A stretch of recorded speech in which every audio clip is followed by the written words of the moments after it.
Oh, I'm fine. I'm fine. You good? Okay. We're ready. Yeah, for a second. Okay, board members. I'm ready to bring to your attention the concerns of our owners regarding the recent removal of landscaping along US 41. This removal was done without thought of the consequences and has resulted in an increase in road noise, affecting the ability of our owners to enjoy the amenities of our community, as well as outdoor space in their own homes. We understand that foliage is not an effective sound barrier by itself. However, a simple 6 decibel reduction in sound from the road can actually equate in a reduction in noise by 10 miles per hour of travel. The removal last year of the overgrowth at the courts on the church lot, along with this reduction along 41, has resulted in a very annoying situation for our community. We, the owners of Sterling Oaks, demand that immediate steps be taken to rectify this situation. Let it be known that as head of the landscape committee, I'm going to say it anyways. I will not authorize any monies to be taken from the current landscape budget to assist in this process. Along with this, we also demand that protocols be established and followed to ensure that actions taken by a few do not negatively affect the entire community. Please find attached a number of signatures collected over 36-hour periods that we feel represents a good cross-section of the community. Very sincerely, Thomas Cormie. I do have signed things, but. Question. Yes, sir. I'm curious, why do you happen to have a decibel measurement before? How come, where did you get that? I played with the edge next to the sign on the entrance by the condos. And then I went to the end and did the same thing over there. But how come you happen to do it even before this came up? That's what I'm asking. Oh, well, because I've been trying to get communities on 41 condos for some time. So I've been playing with the best. So you did have the numbers. Okay, that's what I was curious about. Where you have those. That's fine. Okay. Thank you.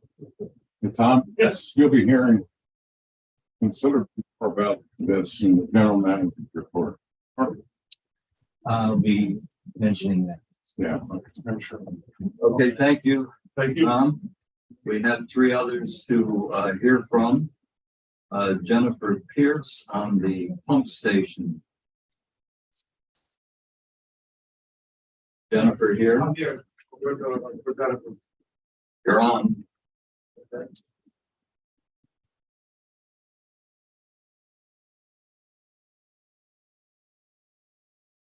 Now, would you like to read the letter that I sent to the board, or the people can like to? Any way you would like to do it. Okay. So this is the letter I sent to the board. I'm writing to formally request your help with an ongoing issue. We live at 14819 Sterling Oaks Drive in Wildcat Cove. Our home is facing the pond, and it is directly across from a very loud sound that comes from the aerator and the pump station. The noise is 24 hours a day. You can clearly hear it even with the windows closed. This loud noise is interfering with our daily activity and most importantly, with our sleep. We have to wear earplugs and headphones in order to sleep in the bedroom. That's we strongly believe that the noise is out of control and is causing health issues from lack of sleep and daily disturbances. It is impossible to enjoy reading a book on a lanai without being bombarded by the buzzing noise. We have contacted Mark, General Manager, several times and nothing has been done about the support initiative. The noise is still 24/7. We sincerely hope that this loud buzzing noise is immediately addressed and dealt with. We thank you for your help and understanding. And I want to add that Jennifer has actually had migraine present. So this is an awful noise and it's definitely a health concern. It's also impacting the value of the property because this noise to me is insane. You have a noise in front of your house 24 hours a day going, it's insane. Now, we have a few people that have mentioned this to us. They live on the pond. George, Renault next to us, and Sally. Now, I don't know if they ever mentioned anything to the board or to management about this, but they've actually mentioned it to us and other people. George says he can't stand the noise and cannot use the lanai because of the noise coming from the area. I think there's a couple of houses down. Sally is bothered by the noise too. And Renault, who lived next door to us, has complained in the past about the noise. Now, I think there's a couple of solutions here. You know, you can use a dampening sound or a wall enclosure, or you can use solar aerators or pumps. But I personally think this noise is out of control. I mean, it's I actually don't get it. How can a noise be this loud? We're literally across from it. Like if you're shooting narrow down, it's like we're literally across. We're getting all of it, and with our windows closed, you can still hear it. I can be all the way in the back bedroom, still hear it. So I personally think that obviously something's got to be done because there's other pumps up after the pickleball court. There's a pump there. I don't think it's ever on, or I don't know why. So two noises are coming, one from the aerator, one from the pump. And it's been going on for a long while. Last year we were here 10 months because of our mom living in Harbor Trace and she got sick. So we got it all year. The year before we were here 4 months, and we got the house in 2019. Our mom got it, and then So this has been going on for a while, and I'm not sure if anybody has ever brought it to the board or any other neighbors brought it to the board. I know Mark is aware of it, and the board will take a look at this and Okay. see what the story is. All right. That it? I decided 19.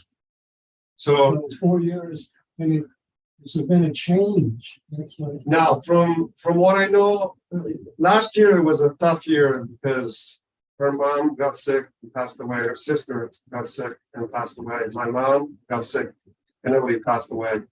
So it was kind of tough for us. But from what I could tell, Jennifer was telling me that sometimes the noise would get worse. Sometimes it got, I don't know if it was a year ago. We weren't here that much in 2019, 2020, maybe a couple of months sometimes, maybe a month. Last year we were here 10 months straight. And the year before, I think we were here about 5 months. So the noise is, I find, but it's gotten worse. it might have gotten worse. Yeah. It might have gotten worse. That's, all I know is you close your windows, you close all your windows, and that noise is still there.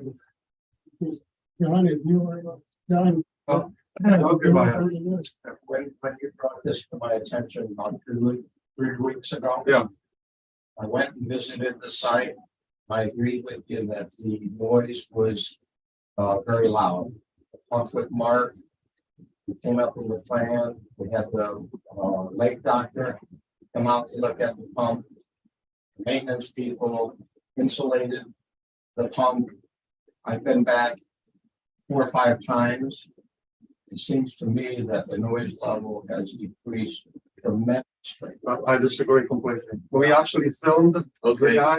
okay, here, I disagree with that. well, let me remind the board and everyone else that members speaking has a limited amount of time. Okay. We need time for others to Totally. speak also. Understand. You're on the radar, the board will consider your concern. And I think it'd be best if we dealt with it at another time. We've got a huge agenda ahead of us. Typically, these meetings take 3.5 hours. Let's not make it 4 or 4.5. Very good. Okay, Thanks so much. thank you. Let me call Marcello Molino next to discuss recyclable bins. Good afternoon. Believe in on 1325 Sweetwater Cove with the condo. And I'd like to bring out the horribly hygienic conditions of our recyclable bins. I'm a physician, so as I go out and deposit all my recyclable in this bin, these are like the yellow bins with a green top. You need to wear gloves to actually touch the lids. They're so filthy, they're black, they're horrible. this is just one of the two issues. The second issue is that the recycling frequency appears to either be less than usual, or as obviously as we are in full season, these bins get filled very quickly. So that's number one. But the biggest issue is that these things are so filthy that it's just unbelievable. I've sent pictures, and if you like to see those pictures, they are revolting. I've sent pictures of the bins to Bernita at Advanced Management, Property Management. She mentioned that there was going to be someone to come up and take care of them. Now, I understand in the past, they were routinely power washed twice a year, I was told. I don't know if it's true or not. But I don't remember, we've been here for a number of years, I don't remember ever seeing this bin so filthy. Absolutely revolting. So it is a major, I think, in my mind, hygienic concern. If we start seeing rats coming out of our little areas, I would not be surprised. And I also have sent the pictures and a message to Mark. And I was told that there's something that's going to be done about it. But I didn't happen to, I sent the pictures to Benita 3 weeks ago. And as the time goes on, I've not seen anything happen so far. But these things are absolutely horrible. As I said, you should wear gloves when you go in, you lift the up of the thing and put your recyclables. They're horrible. Thanks for your attention, but I certainly hope that this can be addressed and resolved, because it is, I think, in my mind, hope everybody else's mind, if this is upon us, and who actually has the fortune to go in and put their papers and wallet out in the bin. We all witness the same horrible situations. Thank you. Okay, thank you. You're on our radar. I'll ask Cezanne We to, use our words complete hands of Collier. no, that's not my question. I have a directive for you. Let's make sure these items are on the agenda for the EC so we can follow up. Okay, next, Renee Magaro. She's not here. I'll speak for her. This will take less than 2 minutes. This woman lives on Public Stream Drive. My constituents is frustrated at their inability to get a very large oak tree removed from a common area. It's a common area oak tree that is doing, in her opinion, considerable damage to the pool. I think the problem here is the woman was really unsure of how to go about doing this. And my instruction to her is get a letter from an arborist, who she already has talked to. It's Mike from Expert Lawn Care, who says that it's beyond salvageable with a root barrier. It's telling her all she needs to do is get a letter, give it to Mark, and I'm sure this issue can be resolved with the letter from the arborist. And that is the nature of what she wanted to talk about. Okay?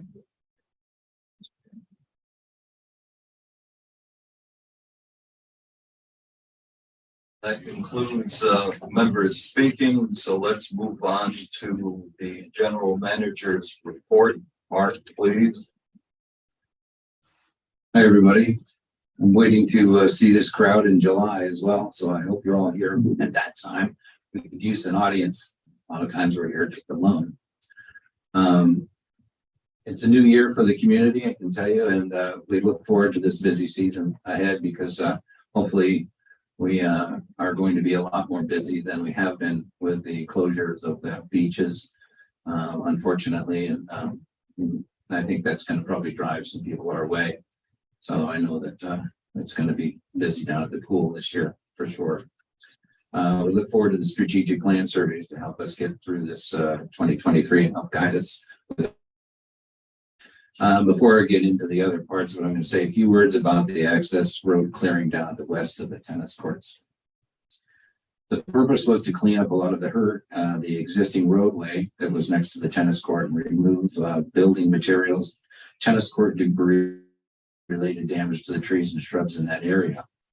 We may, some of you may remember, we had cut back and trim trees that were overhanging because they were encroaching into the tennis courts. The area is, in my opinion, to be used for tennis court repairs and resurfacing companies to place materials, equipment, and a dumpster when needed. The replacement of the sable palms, other native shrubs to be installed on the back of the berm line were always a part of the original plan. There was no intent to ever remove and never replace. We just had to clean up the area. There was a lot of dead material in there. So I can just tell you that we're working on it, and that was part of the plan to begin with, is to make sure that we got some of that shrubbery. The people that helped me do it to help clean up that area, which was the tree service. They do a lot of the work cleaning the preserves and also out here in the marsh. When they were taking all that out, they said, we've got plants that can go back in there. Would you like these native plantings and some of these other shrubs? Cocoa plum, sea gray, calusa, sable palm. And of course, that was a part of the original plan. So I just want to let you know that was always going to happen. Expert lawn care. Brightview is going to be done at the end of, I would imagine today. I don't see them probably doing too much over the weekend and into Tuesday next week. We have written out a list of the items that are on their portal so that we can understand what's left for them to do on the list of things that they've gotten from homeowners. Some of it probably is just not going to be able to be done by them. And it may not be able to be done by expert either, just because of the type of requests that are on those lists.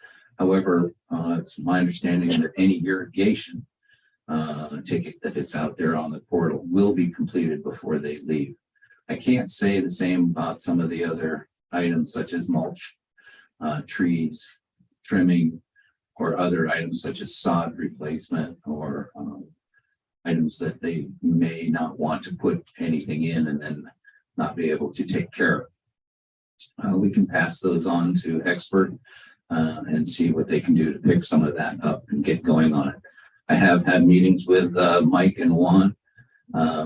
They are looking forward to getting in here and getting going. I think we're just going to have to give them a little bit of leeway until they learn the systems, the area, and the nuances that we have. Irrigation is going to be a big key for them. I don't know whether or not they're going to be able to wrangle our irrigation tech, Ignacio, who used to work for Leo's. He knows where all the bones are buried. So if we can get him to assist expert in understanding where everything is, at least for a little while, that may help us move forward. We're having a Zoom meeting with them tomorrow. And Laura and I are doing that so that we can understand how to use and get associated with their portal system so that they'll be able to have the same kind of ticket. I guess if you want to call it, when you call in, you can type in your information, get everything on there, and it'll start a ticket so that you'll be able to follow up, that they'll be able to follow up and address those needs in a timely manner, and we can be able to access those as well. So it's a new system that's being put together by their IT department, and we look forward to understanding that. Rollout's going to probably take place at the beginning of next week. So as soon as we can, we'll get as much information to the entire community. The strategic plan. We got word from Jerry Schoenfeld that I think it was 445 surveys were actually filled out. 60% of the community responded to the survey at this time, which is a huge jump from the previous years. We should be able to garner an enormous amount of information from this. We look forward to his report and putting everything together. As soon as we learn more about what he's found out, we'll get it out to all of you. I know that he is planning to do a full-on presentation at the annual meeting in March. So the irrigation project itself that you've heard about, that's on the website, and we've been putting it on the FYI if you want to look into it, replacing the main lines and the main control system. We're going to wait for the survey, but for us here, I think even at the board level, we understand that there's a a feeling of angst and somewhat some nervousness and maybe some negativity towards doing that large a project with that kind of a dollar figure attached to it. And if that's the case, we still need to come up with some other, for instance, if it does go to a vote and it does get voted down, we still have those old pipes in the ground. We still have a aging infrastructure. We have a control system that does not work properly. We have a watering system that is not monitored or cared for in any kind of reasonable fashion. I can just give you a quick scenario. There's 13 buildings across the way over here in the condos. Each one of them has a clock on it. Who sets the clock? Because if that clock wants to run on Tuesday, Thursday, and Sunday between midnight and 3 a.m., and 4 or 5 or 6 of those houses, I mean, those condos all have that going at the same time, the water pressure is not going to be as good as the person who has got it on Monday, Wednesday, Friday at 9 o'clock in the evening, and it's got full water pressure, and they've got great coverage. Nobody knows what's going on with that. At the same time, it could be that Wildcat's on. John over here says that he's having a hard time finding out when the water comes on because he doesn't see it, in the next day. I come to find out that he's connected to 7 properties with his one zone. When that clicks on, 7 houses go at the same time. So has to be an enormous amount of water pressure just to manage that. Where down the street, only 2 houses are on one zone and they get plenty of pressure. So in order for us to figure out how to get this control system put together, that's something I've asked Stephen Hall from Stallman, England, to give us some ideas on, even if we didn't do the main line, and if we wanted to get our control system in place so we can manage things effectively, how do we do that? And then down the road, what will we do with Sanctuary Point and Deer Creek that are on city water? And how do we manage that? Or do we give them the opportunity to be a part of it? There's just a lot of ifs, ands, and options that we need to really look into. And I think that they need to give us some other ideas and some options to look at and some costs associated with that so that we can make some good decisions. The eastern side of the pool area expansion is complete. We got that done, and I think that it gives us a little more space to do a lot of stuff. We put some chairs in there. We've got more chairs on order. I can only tell you that they're probably not going to get here until end of March, April, just because of the time. I know that the one company that makes chairs for us is way behind in trying to get supplies and everything else. So I ordered them last year, and hopefully they'll get here this year. So everybody just has to be patient with that, and that's going to be chairs, 20 chairs and 10 umbrellas. And those are the umbrellas with a pulley so that you can open them easy. We are busy, as you all know. I can only ask that everybody watch what you're doing, keep your head on a swivel. If you're driving, be slow. Try to watch people stop at the stop signs. We just don't need anything, any accidents. The pedestrian walkway is we've made sure that that's bright white. It's got the signs out there. We do see a lot of people trying to go as fast as they can to I don't know where, but I just want everybody to know and talk to your neighbors. You see people speeding, not stopping in stop signs. If you know who they are, let us know. We can write them a letter. The increased population and the use of the amenities, and because we do have quite a bit of traffic on property these days, it's placed a lot of burden on the administrative office. We're still the same administrative crew that we started with 10, 15 years ago. We haven't increased anybody in that office, but the activities and food and beverage operations have gotten a lot busier with a lot more items. And Nicole, who is in that position in the office there, used to help us do a lot more stuff from an admin standpoint. But since that has changed, she's spending more time actually out on the floor, down at the pool, doing a lot of work with the activities and food and beverage operations, which just leaves Cezanne Laura and myself in the office. And a lot of times there's a line out the door. Sometimes people are in a hurry. I can just ask that, we're doing the best that we can in there. We just need to, have people, be patient, and we'll get to everybody as fast as we possibly can.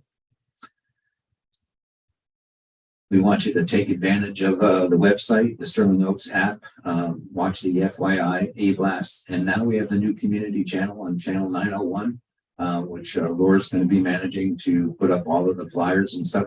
So at least gives you an idea as a rolling calendar of events that are coming. And that's going to be a helpful situation for all of you. Looking ahead, I'm going to ask the board to start asking about the hurricane. We were lucky here. We didn't have any real damage except for the roof. It did lift all the tiles on the roof. It blew a bunch of them off. We put in a claim, and we are going to get a new roof, which will be a discussion later on here at the board meeting.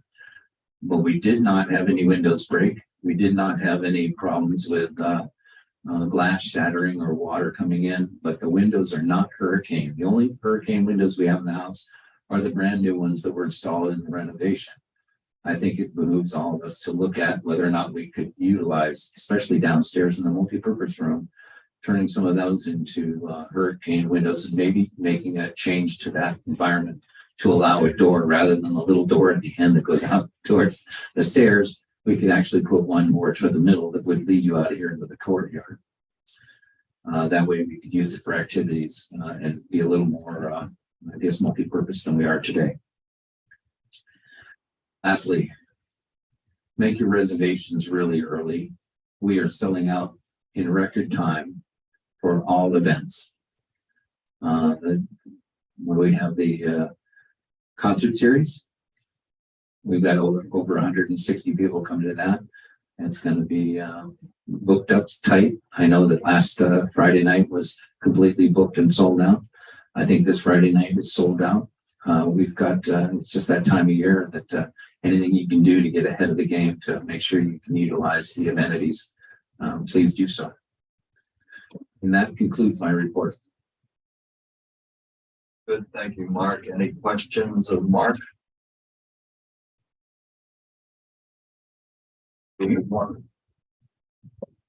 Some is doing the boards don't get with one of the. I'm gonna say that Yes. you talking about March. I was surprised because I tried to delay that. We were a big, and so I was surprised that we were talking about March. I just know that we plan on presentation past the annual meeting. Yeah, but how about to the board? Well, I think as soon as he gets us more information, we'll probably get it to all of you this afternoon. I think he's gonna do that. Snap, we can do it. We'll map out the next steps with the board. First, he has to compile the information and then present it probably to the EC, and then the EC will determine schedule to get it, all the information out of the board and decide what the next steps are.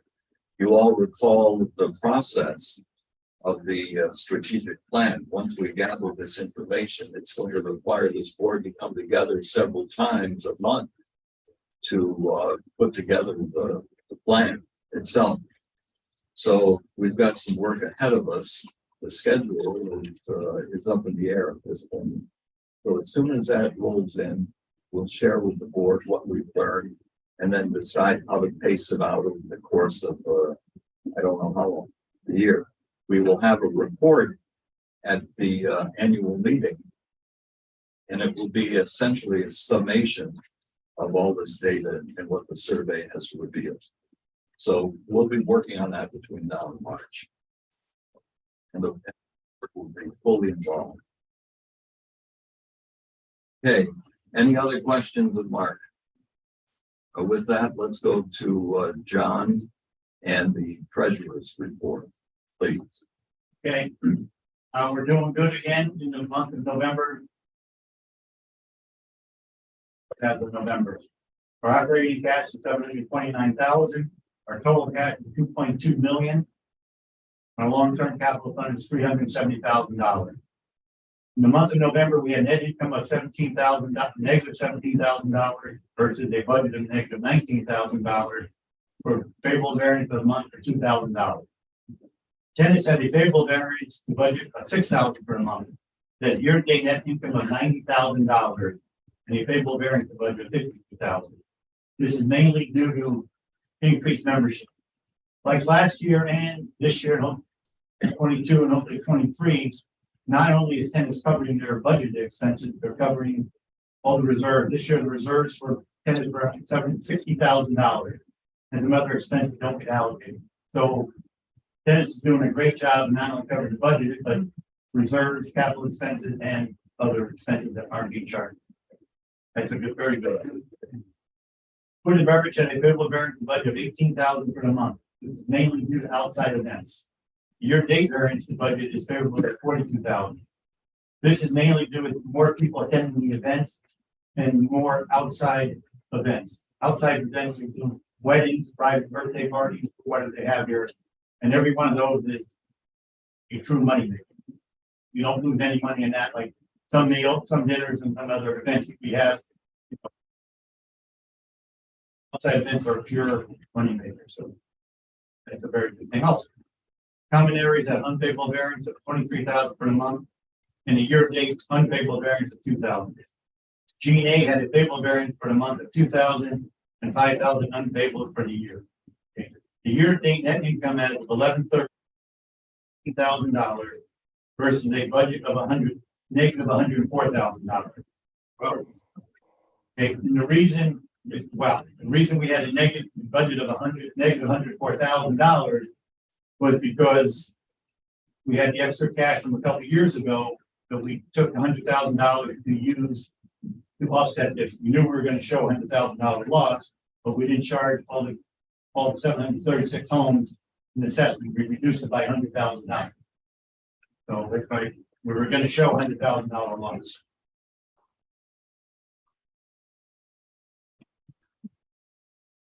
Most of the favorable variance is due to timing of expenses, mainly Hurricane Ian expenses, as well as some pond trimming expenses. Both of those hit in December. So as of November, we had a $118,000 favorable variance. All that and some got wiped out in December because of the hurricane expenses and other expenses didn't hit throughout the year.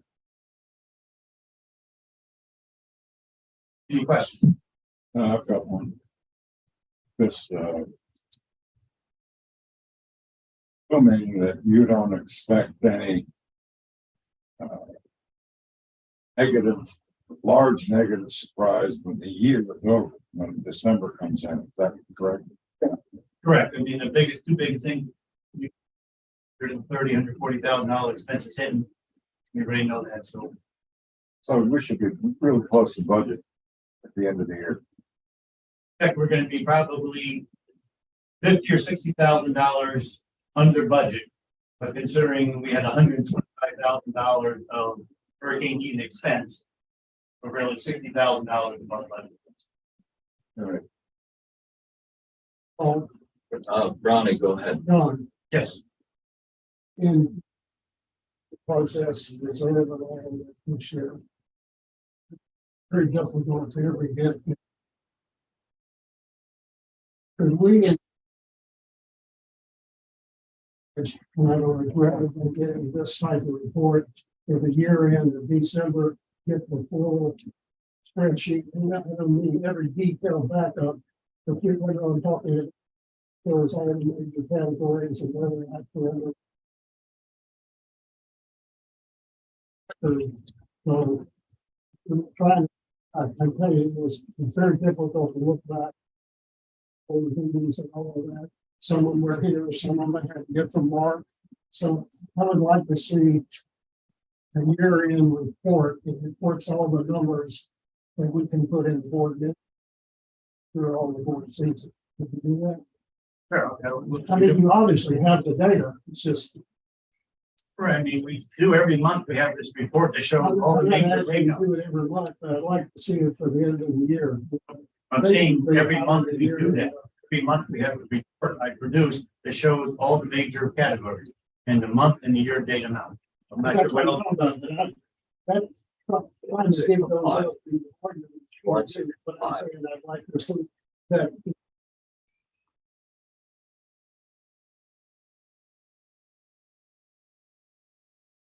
I don't have that, look at each month. And I'm not saying I even really want it, but I would like to have it for every year, as you have somewhere you usually find it. I will make sure, but this is usually sent out with the report. I can show you mine. No, That it's sent out. I'm not asking just to do something extra, I'm just asking. He said, He said, yeah. On record, using the plan. he said, yes. Any other questions of John? We'll move along. Let's go to old business irrigation project update. Mark, you want to take us down the road on that? You just heard my GM report concerning the irrigation project, so we're gonna let that one lie.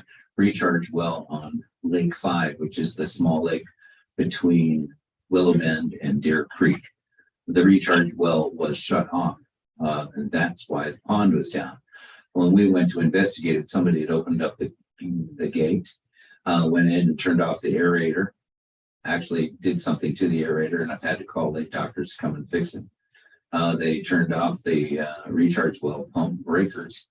So now we've got that all, we locked it all back up again. We don't know who, how, what, but anyways, it's all running and the lake is actually looks pretty good. So comparatively, so we'll just monitor that. We actually had Hoover Pumps come out, do a check on the recharge well itself, make sure that it's up to date, that it's transmitting, communicating properly, and running as well as it can to make sure that that's all set to go. So we'll keep our eyes on that. But if you guys see anything funny, just let us know. Thank you very much. A question on that, Mark. You say someone, is there a noise problem with it? I mean, the fact that someone turned it off is something that we should work out? No, not that I know of, but that the aerator that's there and the pump station that runs, Aren't that close? there, the closest person would be Greg Manchester and Rhonda.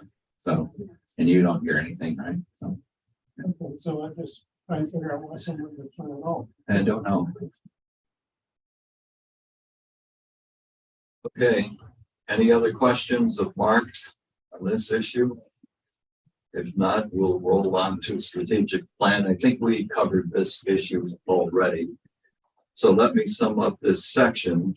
The irrigation project, you can expect a meeting with Russ Geiger to explain the pros, cons, and possibilities.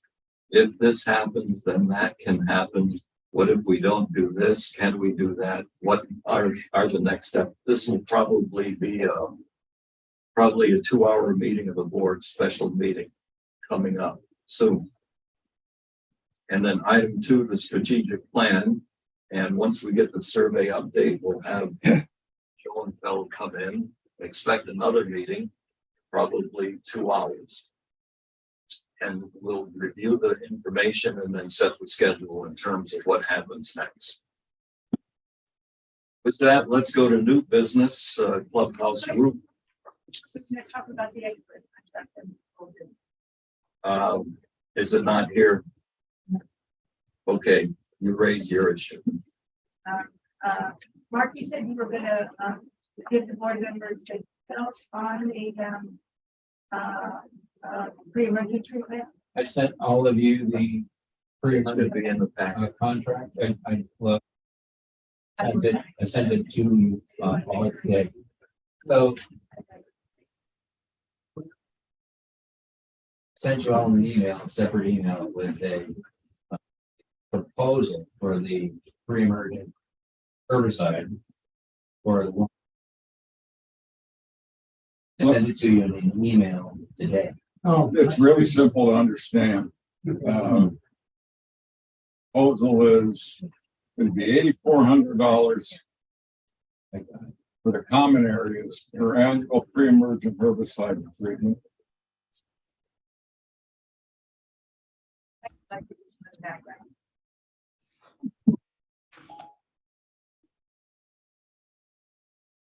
At the last meeting, when we discussed the expert contract, we recognized that no one had looked at the details, of that. And so, we voted to approve it pending a review of the actual contract.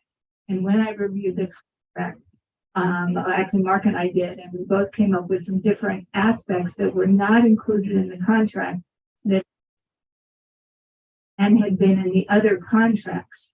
So, you'll hear from the landscaping committee later, but the concern is without this pre-emergent weed control, the weeds in both our common area lawns as well as in our private home lawns are going to get much worse. In the past, this was under the Brightview contract. I know Mark said that he didn't see them do it. They did it in my yard, so I know it has been done. I don't know how many homeowners asked for it, but I know it was done in my yard. We're concerned that if homeowners are individually responsible for this new charge of $95, that some will and some won't do it. So if your neighbor doesn't do it, you're going to get a lot of weeds from your neighbor's yard. Whereas there had been global treatment. So this amount would make the contract more equivalent to the other contracts that we were considering from Brightview and from Top Cut.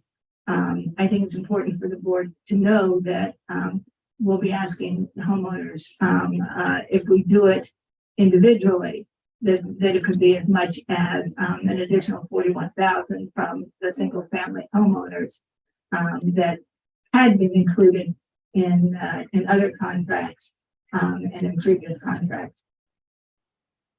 So the landscape committee highly recommends that this service be provided so that our weed problem doesn't get worse. So I move that we definitely provide, develop a contract with expert for the common areas, and would like discussion about whether we should cover private homes also. The motion was for common area, I'd like to discuss about that. but that's a separate topic, so that could be a separate motion. So we have a motion on the table to spell it out. Is it increasing? Would be to increase the expert contract by $8,400 to cover pre-emergent herbicide application twice a year for the common areas. That's a proposal. So I need a second. Well, I'll second it so we can discuss it. Okay, we have a second. Lindy. So they were supposed to report in the portal, they did. Or that they did the common areas.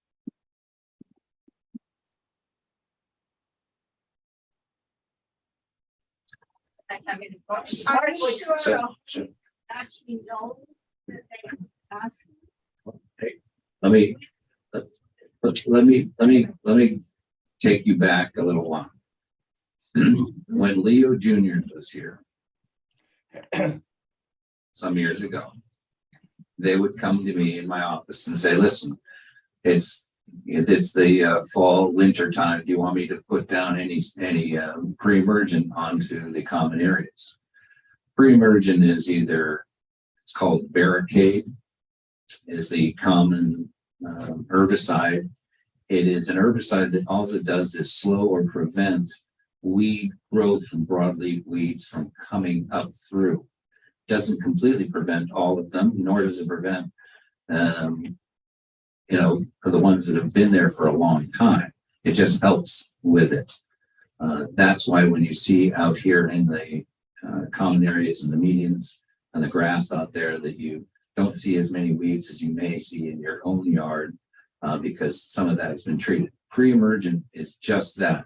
It just is a spray that goes down. It is put on the ground so that it slows down weeds from germinating and coming out. That is a lot different than weed control. So just make sure that when you say, oh, well, I've never seen them when they spray weeds in your yard, they would only use a specific type of herbicide to kill weeds. And they can usually only do that when the weather is cool, because otherwise it'll smoke your lawn. They have asked that weed control be the decision of the homeowner. I can only tell you that in the past, with Leo Juniors would not charge me that much. I don't think they did a very good job. Brightview said it was in their contract and it was contracted through True Green. I don't ever see True Green doing the job that they were supposed to. And that's why when I brought to their attention that they were not doing their job, Brightview fired them. It's my understanding that Brightview now has the services of Stellar, which used to be, if all of you in the single family homes, when Brightview first started, we had an on-site supervisor. His name was Juan.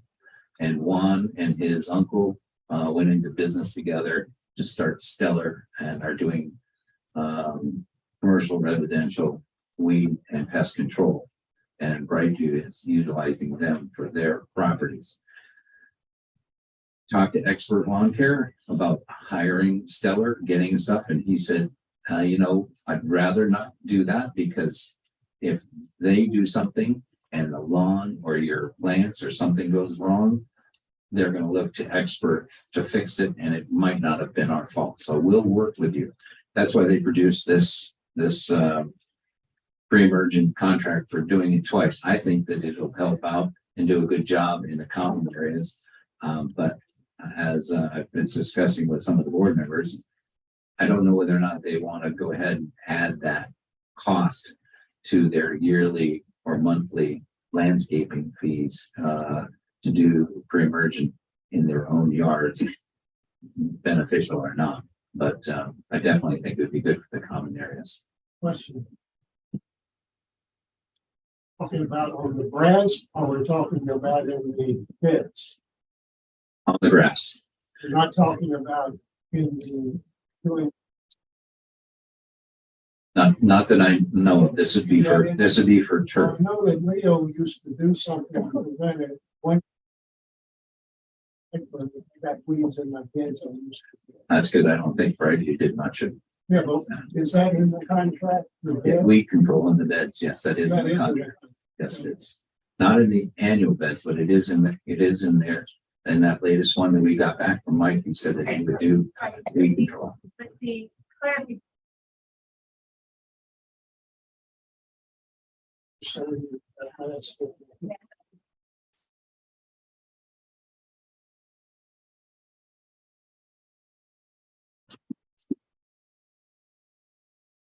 They wrote into the contract that weed control in beds will only be assured if there's 2 to 3 inches mulch in the bed.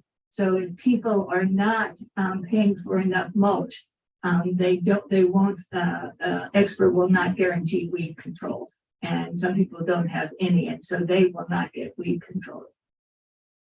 So, different, but But it won't guarantee it, they're still gonna do it. no, they won't. They won't even do it. They're gonna come in and make the most. Then they do.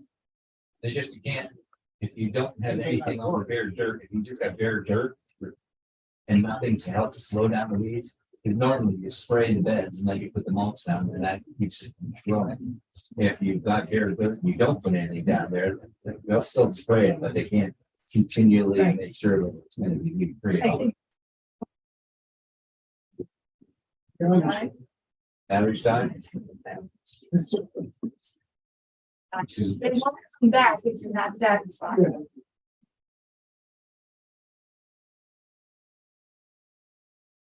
About the ends as long. Many people always some fertilizer with weed. Twice a year. Never got it.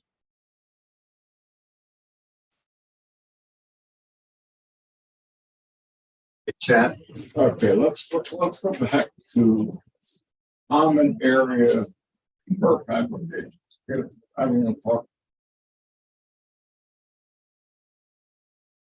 Why do I remember Mike telling us that it's not a good idea. He said, Mike said, I'm not going to spray and weed killing herbicide onto the lawns. Because in a lot of these lawns in people's homes and it would take out a good 40 to 60% of their entire lawn, because most of the lawns here in Sterling Oaks, simply the years of neglect and whatever, that they're filled with some form of weed and But he thinks it's a good idea to do what we're talking about. he thinks it's a good idea to common area Right. pre-emergent. Okay. That's all I'm saying. And that's the motion on the table. Any other discussion?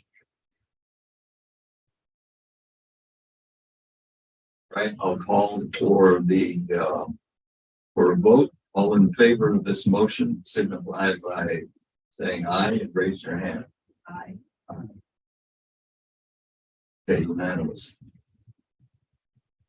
Okay, do you have another motion? I move that we,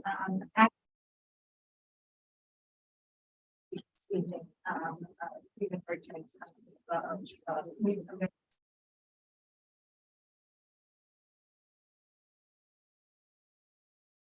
done to say in February.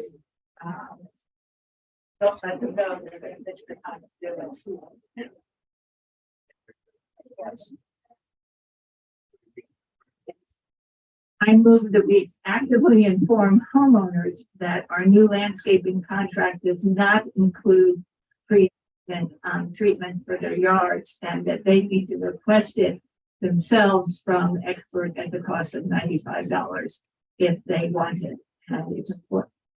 Very for motion. And I just want to point out that it's important because of the timing that needs to be done soon before the seeds start germinating in March. So you mean that we need to inform them that this is a difference in our contract, so that they know that if they want that.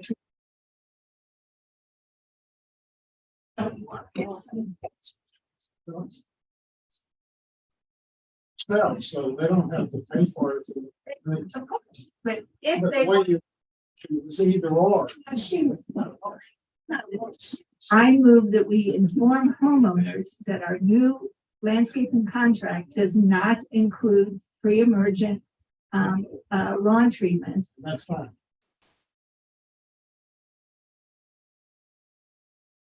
Not a second, that motion. So it's time for discussion. All right. Art. Once and for all, for my edification. Did the Brightview contracts include individual homeowner lawn pre-emergent application?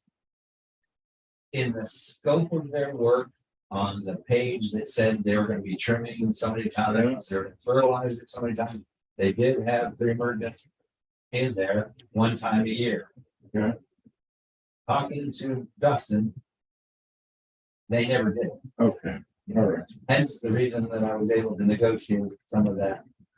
So it's accurate to say what Lonnie wants to say. Yes.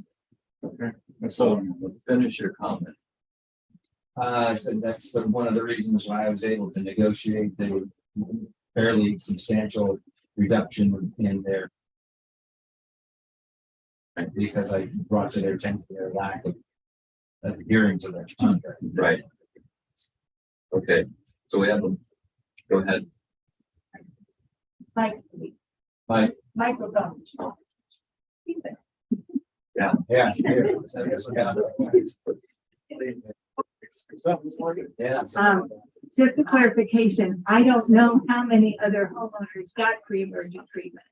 It's my understanding that if anyone asked for it because they were having weed problems, they got it from Brightview.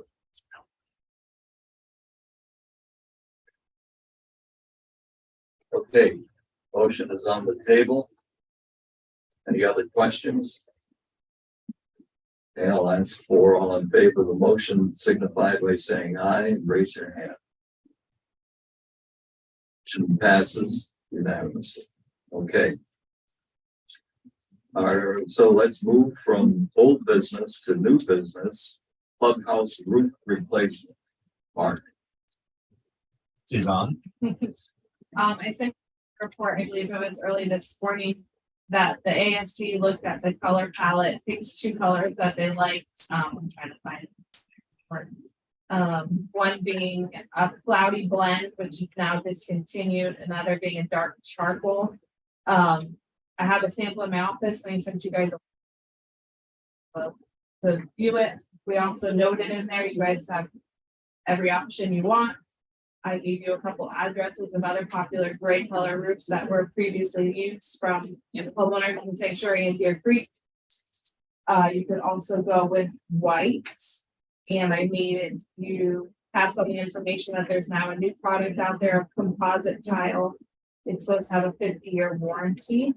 And it's not supposed to have the mold and mildew problem that the tiles get. And it could come in white or red, from my understanding. good, I vote for white. So I drove around and looked at these. First of all, based on what they recommended, so other options, they're all great. Louder. Let me do one out at 1765 Sanctuary Point, there's a red flag. You must have the wrong address on that, but it's not a great, so anyway. Feeling is, and I did also go around, we just redid all the condos, we kept white. We have these houses over here that kept white. We have a gray building now, if you recall, I was against, but you know, the roof will last a lot longer than the painting. And I don't personally like gray roofs, I like the white roof because it goes with anything, and I think it's, all the trim is white, the condos are white, it fits better in the humidity. Would be for white, but I think we should definitely look at this other stuff. If it comes in the white, it could be. One of my questions is it cheaper or is it about the same? Material would be about 200 and 200,000. Okay, it's about the same then. Versus 160. Okay. Now, wait, how much was the deductible? What was our deductible? 103,000. Okay, so it is the difference, just the difference. But anyway, I'm definitely for keeping white. Like you all are. We gotta divide this into two parts. What's the color and what's the material? Let's just deal with the color. I think it's pretty unanimous that we all want white. I think if we do something other than white, we'll be dealing with another petition. Let's just go with white. Does anyone disagree with that?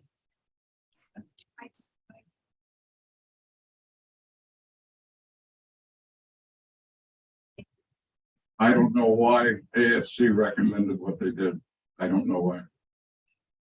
That's because Go ahead. Can you hear us? Can you hear us? You can't hear us, you told me, but I can see. How do we get the speakers up? Hello. The ASC was not opposed to white. But we were told. Let's see if we can get you give going. Another color option also being gray. They were totally opposed to brown. But I can tell you, they were not opposed to the white or the gray. Assuming, since we had painted the building gray, the reason that the option is they think we're all gray, in other words, it's all those houses are gray. They definitely liked the grays and they did not want brown. So they were open to white. I'll make a motion that the clubhouse is white, and we can build it to material. And the second motion. I second that. Okay, we have a motion and a second. I would like to hear from Michael. I'm trying to get him on. Forward. I might be able to use the laptop speaker and then put a microphone here. Well, I can hear you now. You gotta turn his on. Can I, hold on a second. I might be able to get you with a microphone over here, Michael, hang on. Okay.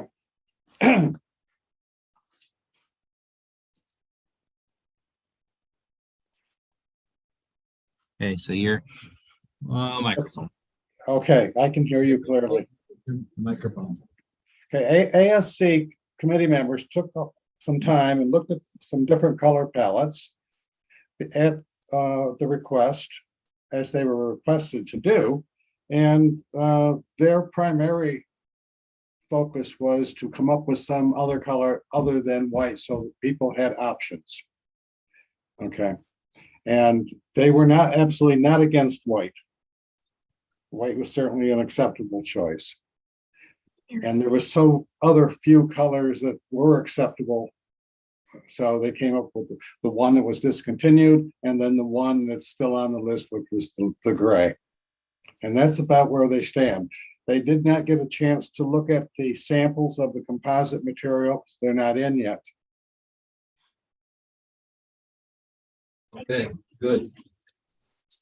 Any questions of Mike? Okay, let's carry on with the discussion. Okay, we're ready for the vote. All in favor of the motion, please raise your hand and signify by saying aye. John Mulligan? No. No, okay, you got it, Cezanne? Okay, good, so the color is white. The composite material, I think the composite material, I think the composite material is too new on the market, and they really long-term results from it being on the roof a long time. They said it's very new to the market.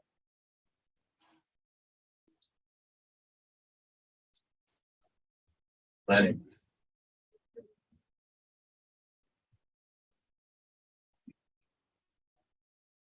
I looked at the website and the website did not offer white in any of the options. So it may be that they do, but they don't advertise it Composite. with a composite, correct?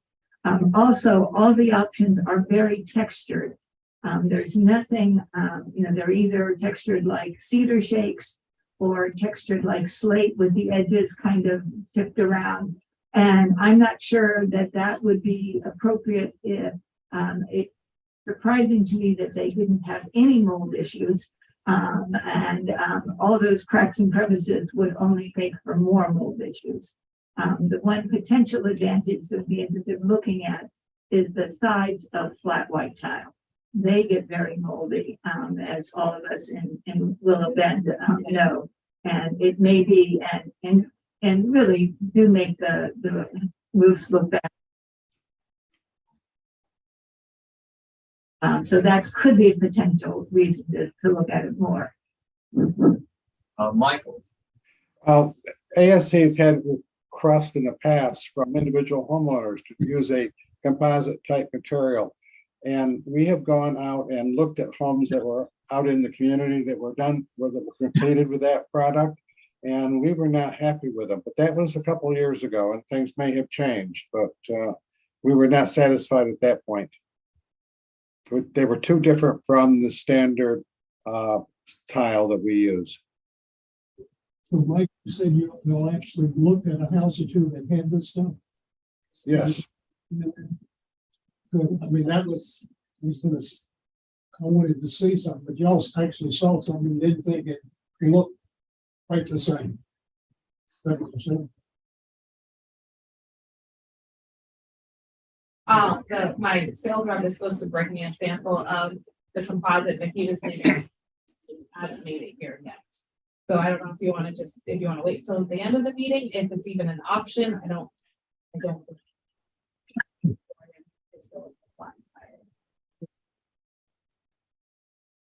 Project with the parks. We have. We're required to get 3 bids on it. We can. We did get another, Oh, you did? we did get another two, and they were the cheap. So that's what we see. I didn't say it, so I was making sure. So this was, and we used them. We use them every year for a while. Okay. This is, I think you can all hear me, I have a deep voice. This is a mishmash, I guess, of comments. Seems to me, we don't have to decide it right now, that the composite is a long shot that we'll want it. It's more expensive. And from what we know about it, I don't hear good things about how it looks. You know, outside. The change. The discussion to this. Does it make any sense to, as long as we're gonna do it, does it make any sense to do the cabana at the same time? The tiles are as old as the original clubhouse, as far as I know. And the pump house building. However, the roof on the storage facility that was put up in 2019, back in the kitchen, has got white tile on it that's only 3.5 years old. Does this include Nope, all of that's, okay, that's. I've got, it's not connected. Well, I think, Separate building. look, if the stuff's as old as what we have, I think we should take a look at that. Determine whether or not we just want to do our roof or do the rest of it. It's gonna have to, I would assume, pretty soon anyway. In the reserve funding. John, you bring that up? Trying to look at it right now. I know it's close. I think it's a 30-year lifespan in the reserve funds. but the cabana's in good shape. They didn't find anything wrong with that. So I mean, they got rid- shade, it's not something that, like someone's bedroom or something, I would. See, what you need to. It's not a living for you. So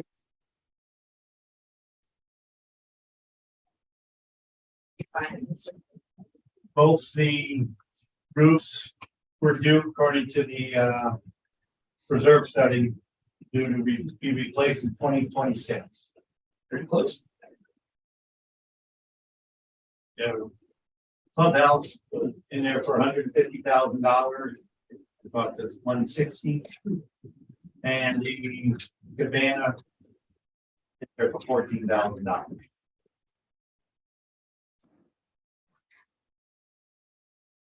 and it doesn't mean you have to replace it You know, it's just an estimate. if it's in good shape.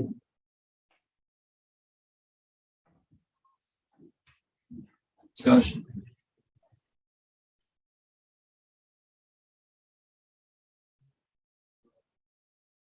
I have one other question for Michael, but he seems to have left. I had asked the Architectural Standards Committee to look into putting a section of solar tiles as we did this. So that we had been asked by several people last fall to look into having providing a charging station when we lose power during hurricanes here at the clubhouse. And solar tiles versus panels would be a way to do that with a battery. And I just wanted to know what they came up with. But I'd like to get that information later. Okay, so it appears that we concluded that white is the color and standard tile is the opposite. What other questions are on the table? Oh, on the standard time. Okay, did we have a motion? No. This is a discussion item. Yeah. Say Don, You did not make a motion on the material that you wished to do. I make a motion with the Stanley Child. Okay, and need a second. Second. All in favor of Stanley Kyle, raise your hand, signify by saying aye. Goes back, carries unanimously. Michael, we have a question for you.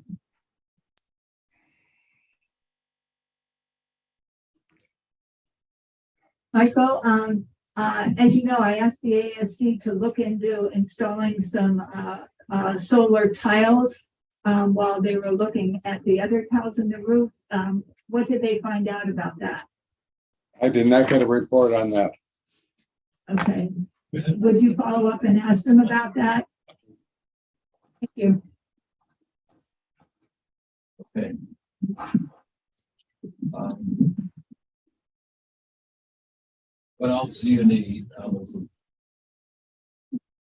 I think if you pick the color, you pick the tile, you have to approve. We have to have a motion to approve the expenditure that's under in the contract. I would don't want to spend that money without you. So 8,000. I move that we allocate 168,000 to DR Martineau.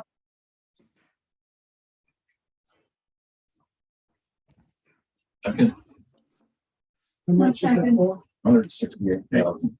But It was 168,966. But- $420.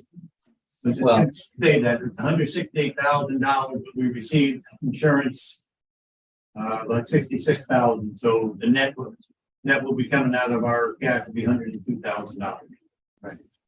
Leave a little wiggle room if you're going to the pennies, because if there's rotten wood up there, that'll also. why is your motion? Well, but the expenditure to be, That is correct. it doesn't matter where the funds come from. correct. I'm just explaining that we're not coming out. Okay, I need a second. But Discuss you're this recommending further. that I make it 170 or 175? I would say 170 gives us a little bit, because I. You can see that we've had a couple of damages in the ceilings. We know that that's specifically from the rain coming directly through the tiles. Through the roof, so. Change that motion to 170,000, please. Still need a second. I'll second. Got a second, Lydia? Further discussion.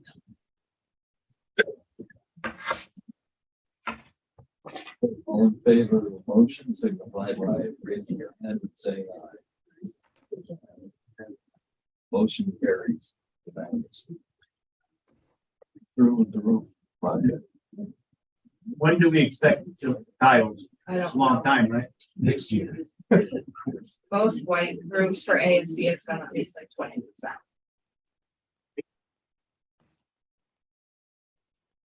Maybe in the fall. And I, Right after rainy season. for them to be doing this roof, it's going to create, areas of construction that you will not be able to be coming and going certain places. We'll have to figure out how you get the front versus the back and how you make it so that we can still get into the locker rooms, et cetera, when they're working. So you're gonna have if we can get it done in early October, when everybody hasn't quite arrived yet, it may be beneficial to see how we can get that done. Mark, is our leaking problem severe enough that since it's a long time, it's months before we can get this done? We have to think about tarping the roof. Not that I know of yet, Okay. but we haven't gotten any really severe, heavy duty sideways rain since the hurricane. I would imagine that the summer thunderstorms may create some issues. But we can also ask DNR Martin to come up, take a look at it. Maybe they can do either some, tarping or quick patching in those areas that are. That's a good idea. Okay. Let's move along to rental considerations. First item is increase in the transfer fee. Well, we're gonna do these, we're gonna do it the opposite way.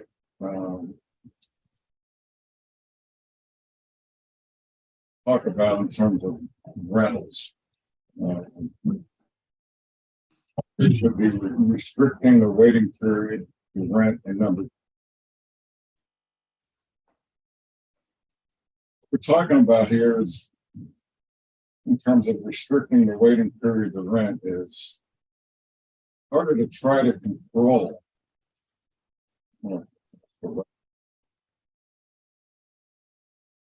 Activity at Sterling Oak, several of us brainstormed. What can be done? Deal with this. Accordingly, I have two motions to make. Let's make them.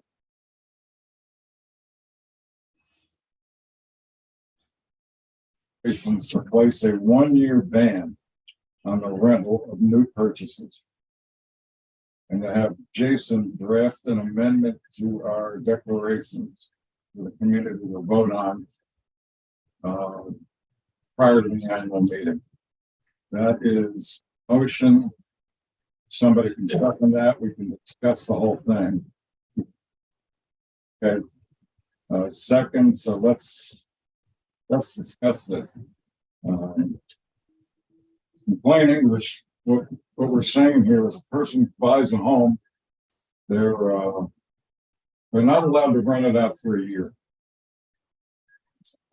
What we're trying to do is make our community as less transient as possible. That's what this motion is all about. Did you want to, Where did this come from? What's this completely new? I said that several of us have brainstormed. Basically, the genesis of this was from the executive committee. And before we just unilaterally go out and do something. In the strategic plan, part of the original strategic plan, rental reforms as well. Major genesis is to respond to the strategic plan rental reform issue. This recommendation or motion came from the EC. And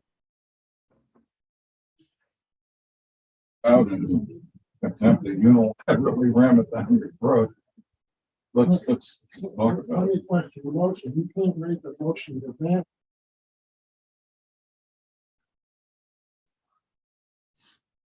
The ban, so the Right. motion is stated. The motion to change the document. I I think you have said. your motion, Mr. Calucci, is to submit an amendment to the declarations to have a 1-year waiting period for new buyers in Sterling Oaks to be voted on by the members at the 2023. Take out the part to ban it, we can't ban it. You have a 1-year waiting period. That would be your amendment to the declaration that the members would vote on. I'm good with small letter words. I used to expand. It's in your packet, the Jason's specific answer to the questions of how it would be done and what would be done.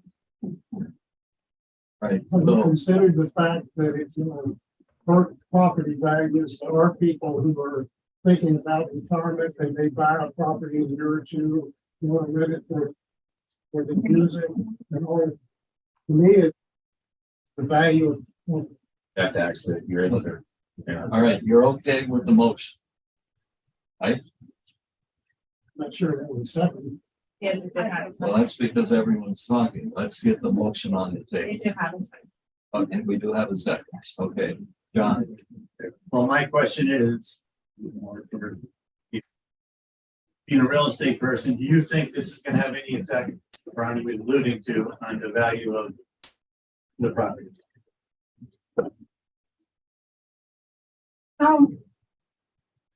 I can't really say yes or no. I can tell you that many homeowners here they don't want it to become a rental community. I do know that. I also know that many people open houses, the first thing they say to me is, do you have any rental restrictions? And I say yes. 3 leases a year, minimum 30 days. But their next question is, can you rent the first year you buy? So I know that they're buying it probably for an investment. And I have nothing against that. Very good to be able to sell a property, but on the other hand, I live here too, like you. I do know other communities have a say where they cannot let out that first year. 2 years, correct? So I brought it up. Shoot myself in the foot, but I did bring it up because I do feel that I know some communities turned into rental communities. So that's why I brought it up, right? I'm not trying to hurt anybody's property values, including my own. But I do think we have a wonderful community here. And we do have a lot of people that have purchased properties that won't hurt them because it will be grandfathered in. I also think you should grandfather in anyone who has an existing contract right now. A lot of properties have been sold the last, and the contracts are, solid contracts. Yes? I think that would be dependent, we have to get it on the ballot. And would you make it so that anything as a contract in the works has at the time, because if it doesn't make 2/3 of the community vote, it's moot. Do you want to say that anything that was going to be contracted in, say, the month of March would be? It would have to be under contract, yes, For the sale. for the sale. Okay, make it March rather than, And I think, and that would be only pending if it, of course, if it.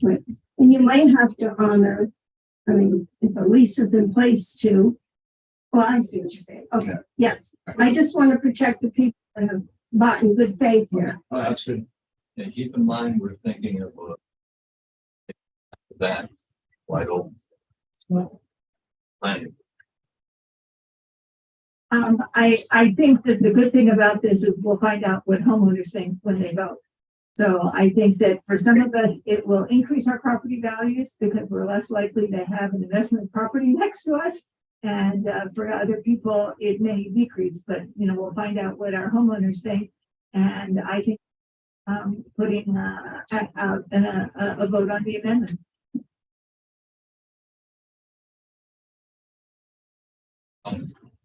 I guess I would definitely vote against. It's not just a matter of value. And I don't have my house for listed, I'm not planning on selling it. But it's not a question of value. You might have that person that wanted to buy your place at whatever price, the price you wanted, but they didn't do it. They went to some other community across the hood.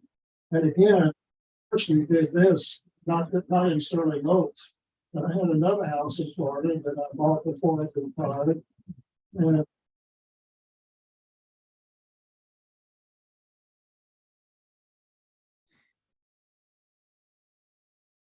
use it some, rent it some until they actually retire planning. So that people forget about it, we eliminate some potential buyers. And we're still going to have rentals. The fact that you can't do it for 1 year isn't going to actually have. But I think we're sending a message. I'm not for trying to control people. I look at it as I think this is an option to give the people a chance. yeah, but I want to be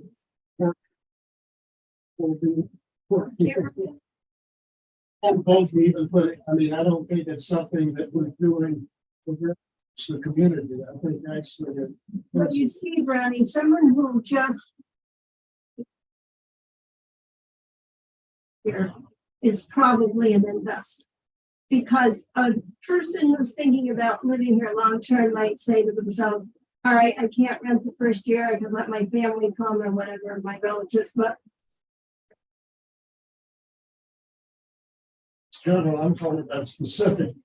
I had my house for sale and this person comes in and doesn't buy it because of this 1 year restriction. It's like, it can still get somewhere. It's not a general thing.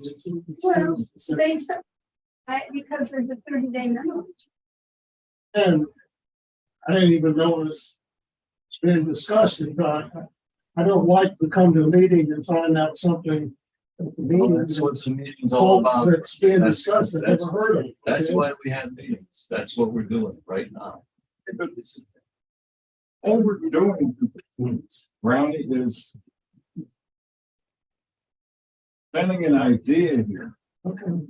Well, When do you present it? At the meeting? It's before the meeting, or? That's the problem. We didn't come here with a state of conflict. basically you've had Jason already do it and do all this stuff. Basically, it's been work behind the back of the other board member. That's just, I mean, we're not working with anybody. All of this work was done, we've already had Jason involved and gotten his thing and we never even put it back. Okay, don't you appreciate it? That's nothing that was done. But That's, you're basically working it before you give us a chance to even discuss it. Don't you? You're discussing it now. Nothing's been done. No, it has been done. Jason's already done work on it. They've already looked at it. Okay? We're getting nowhere. Go ahead and get out the community. I'm against it. Okay? And I'm against the way it's been handled. And it's, I want to talk about the way it's been handled. We bring this up time after time. the EC committee has no power. There's nothing in the No document kidding. about y'all being able to do anything before. We didn't, the EC doesn't even exist in our document. We didn't do anything. Brownie, I will give you an idea. You've actually had it. Brownie, can I just say something? At the EC meeting, I brought this up as an idea.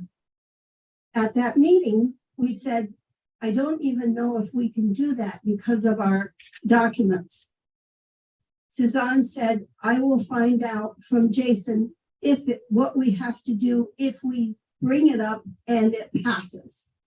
And that is what she did. They went to Jason, they got all the details so that we could intelligently discuss this and know what we could do, Brownie. I know you don't. The board should have that discussion before you.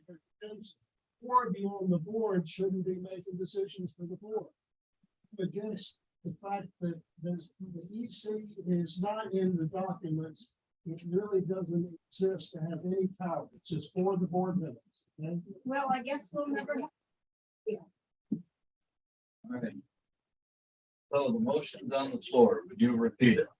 Mr. Clucci made a motion to submit an amendment to the declaration to have a 1 year waiting period for new buyers in Sterling Oaks to be voted on by the members at the 2023 annual meeting, and it has a second. As a second. Are we ready to vote? Any other discussion? All in favor of the motion, please raise your hand and signify by saying aye. Aye. Motion passes. All those who are not in favor, Get a chance.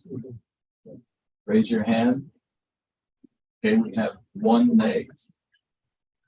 Okay, motion passes. All right, well, here we go again. The second part of this issue.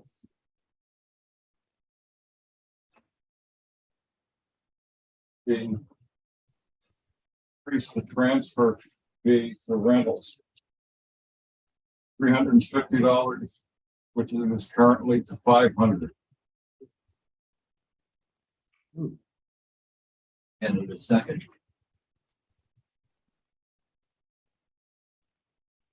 Seconds, any discussion? John? I think that's too high. It's a 43% increase. I don't think we're trying to prevent people from renting or just taking money out of their pocket or some long-term rental people here. I'm against raising that much. Go up a little bit, but not $150, 43%. It's a little. Yeah, why did you, recommend it going up that much? I think the increase was, justified. When's the last time we increased the rental? Probably was last year. We just want to give it some water in the board.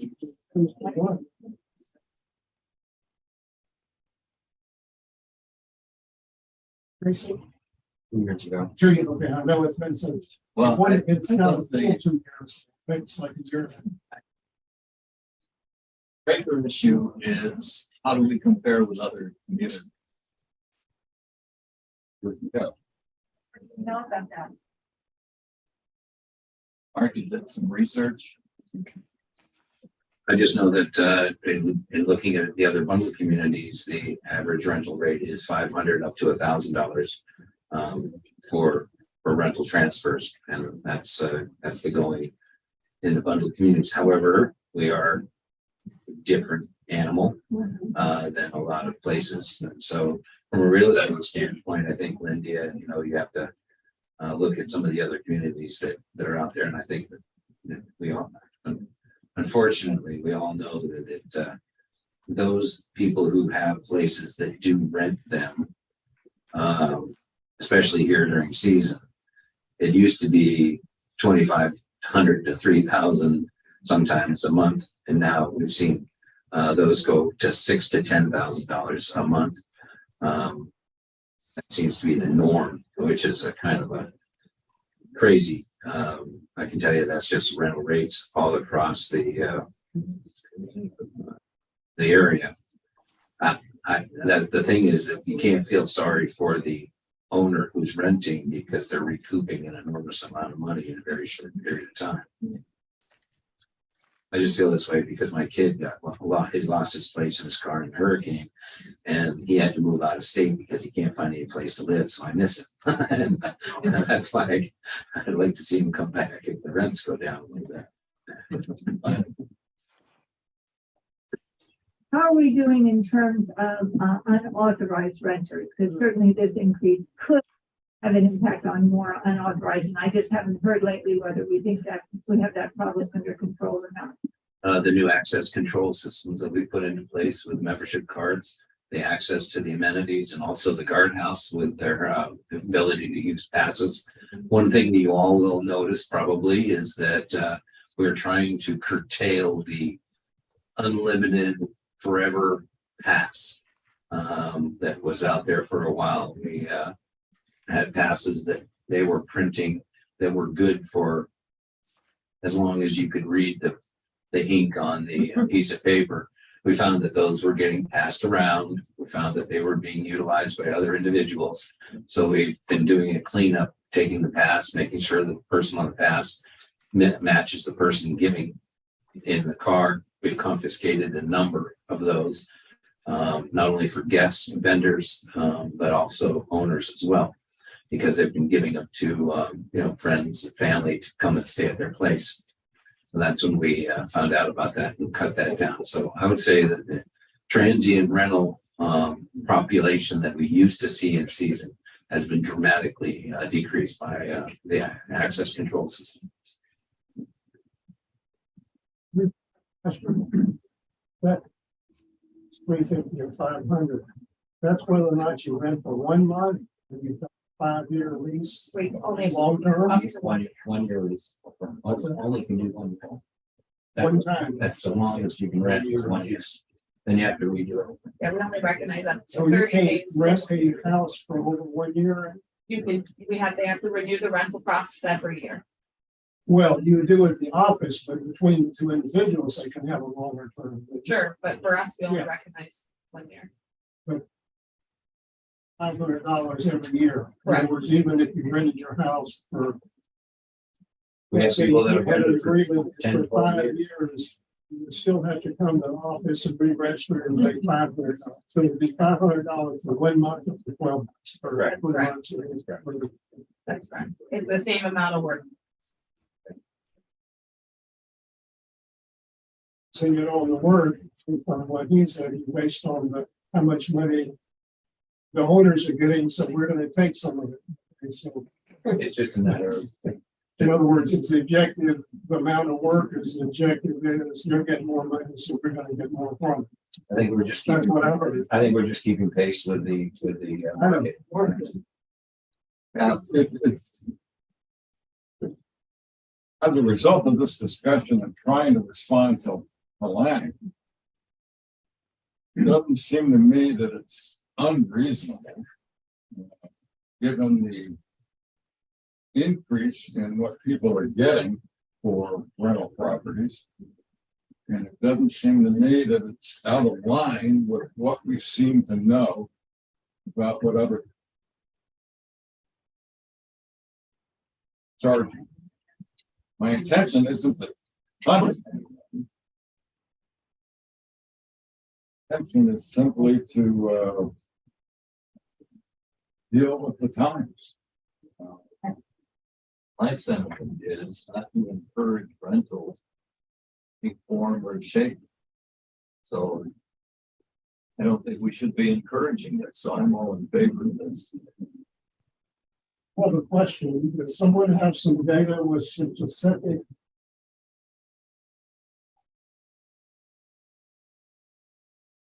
See any data on that?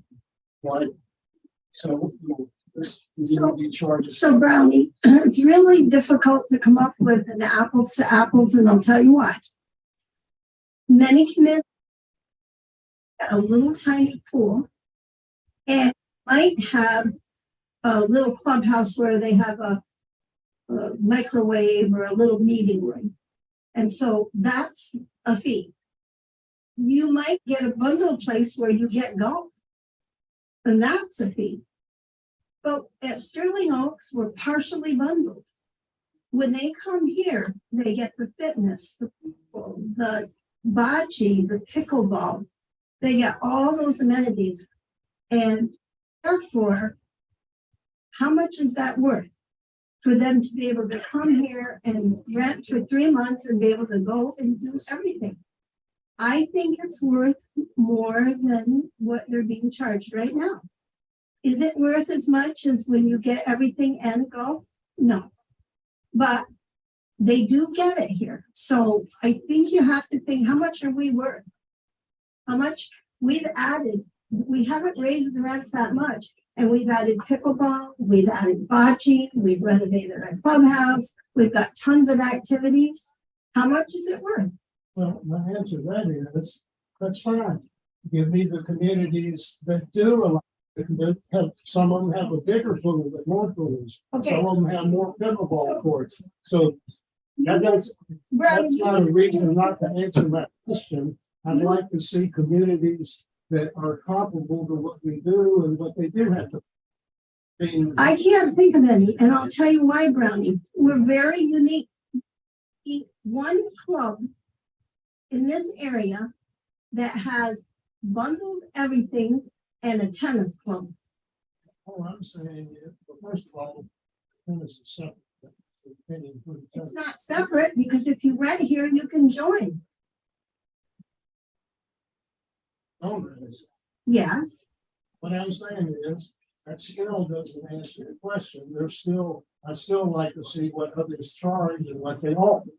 And we make these general statements about comparing it, we never see any data. They charge $150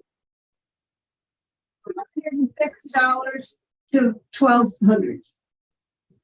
We're in the midst of that now, so. Let me go ahead. Mark, don't we have some details from the Beekman report? Don't you have that data? I can look that up, yes. Okay. Yeah, you know what? I don't need that data. Again, I'll suggest that I'm not interested in promoting rental units in this community. Here would like to have a round of rentals coming in every 3 months next door to you. Is that a good thing? I don't think so. And I don't want to encourage that in any way, so I don't need any comparative data from other communities. It doesn't do me any good. Any other discussion on this topic? The only one, the only places we have a lot of rentals that for in the condos and Berkshire. I building, we have two rentals. That literally change over a couple times a year. For a job.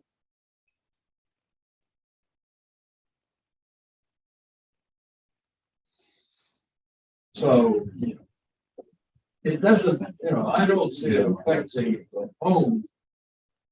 It's affecting the habitat and the condos and Berkshire. Yes, you give them all the amenities. But that's one of the reasons they come here, is because they want to be able to go to the pool, they want to be able to come to the clubhouse, they want to play, all the amenities we have. I'm not sure that I don't agree with the $500, but I don't think it's gonna scare anybody away either. Through the time, you got a 43% increase on that. The high increase, none of this. Yeah, maybe we got more on it this year, in 2 years, we fix it again. But I don't know what it costs the office, the process of that. Hurting. I mean, that's another thing that should be brought into. It's a very time consuming process, especially with Laura, who's handling the rentals. One of the things that we have to deal with, of course, with the coach homes and some of the condominiums is making sure that those rentals leases get approved by the management company. So there's a lot of going back and forth. Some do, some don't. We have to make sure that gets done. We have to make sure about whether or not they understand the rules for pets. We have to understand, Laura spends an inordinate amount of time. She's got a checklist for each tenant that is quite lengthy. We have to make sure the lease is in place, proper documentation is there. And then she has to remove the individual and put this person into Jonas and into the gatehouse and get them a membership card, get them a barcode for everybody. It is a lengthy and we do about 300 plus rentals a year. So it is a time consuming job. And other things and other people are coming in to ask questions about just the day-to-day life here growing up. So we have 300 rentals a year. Significant. $500 is an increase. And to me, it acts as a deterrent. And I like that.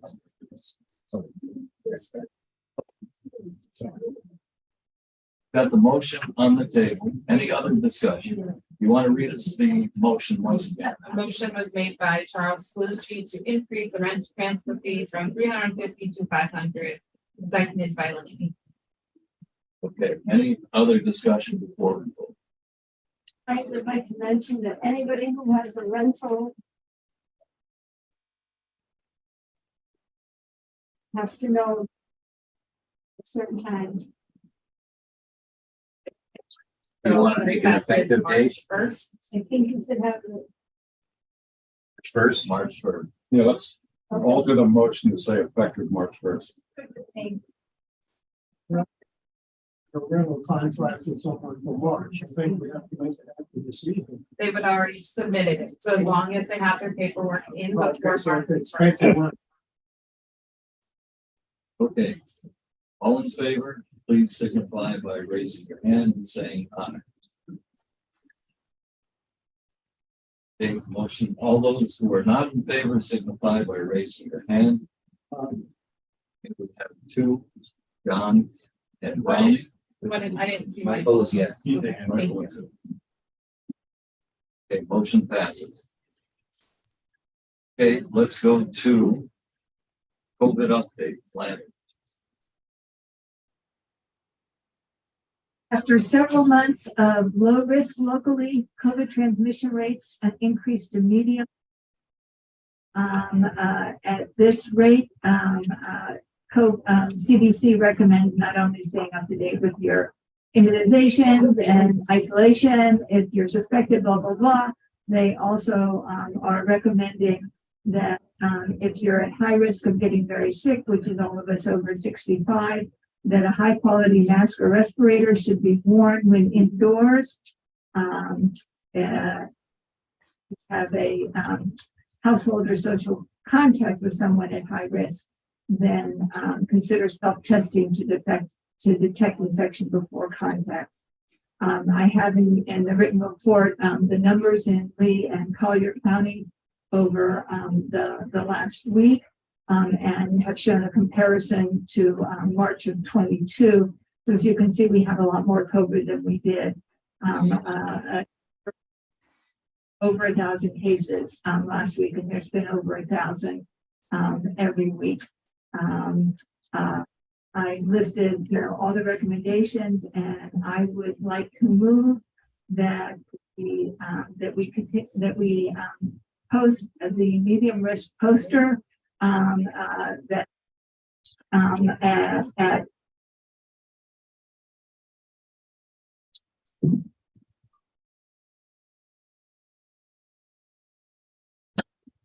Well, I'll second the motion. So talk about. Well, in the past, whenever the risk has been medium or higher, we've always had posters indicating it so that homeowners are aware. Well, I'm doing seconding the motion. Okay, well, I'm just explaining. So you asked me, No, all I'm doing is seconding your motion. I know, So that's what I'm doing. I understand. So I thought you asked me to explain why. No. Oh, okay. All right. Okay, discussion. Have a second. I need discussion on the issue. I'll call for the vote. We've always done this in the past when to alert homeowners of. I think if we done it in the past. John? Okay, Mark, you know what other, Well, I do not, I've not heard anything across the wires, and I'm kind of just waiting. I haven't heard much on the news except for the anecdotal. So the risen, but it seems like it fluctuates with our snowbird population.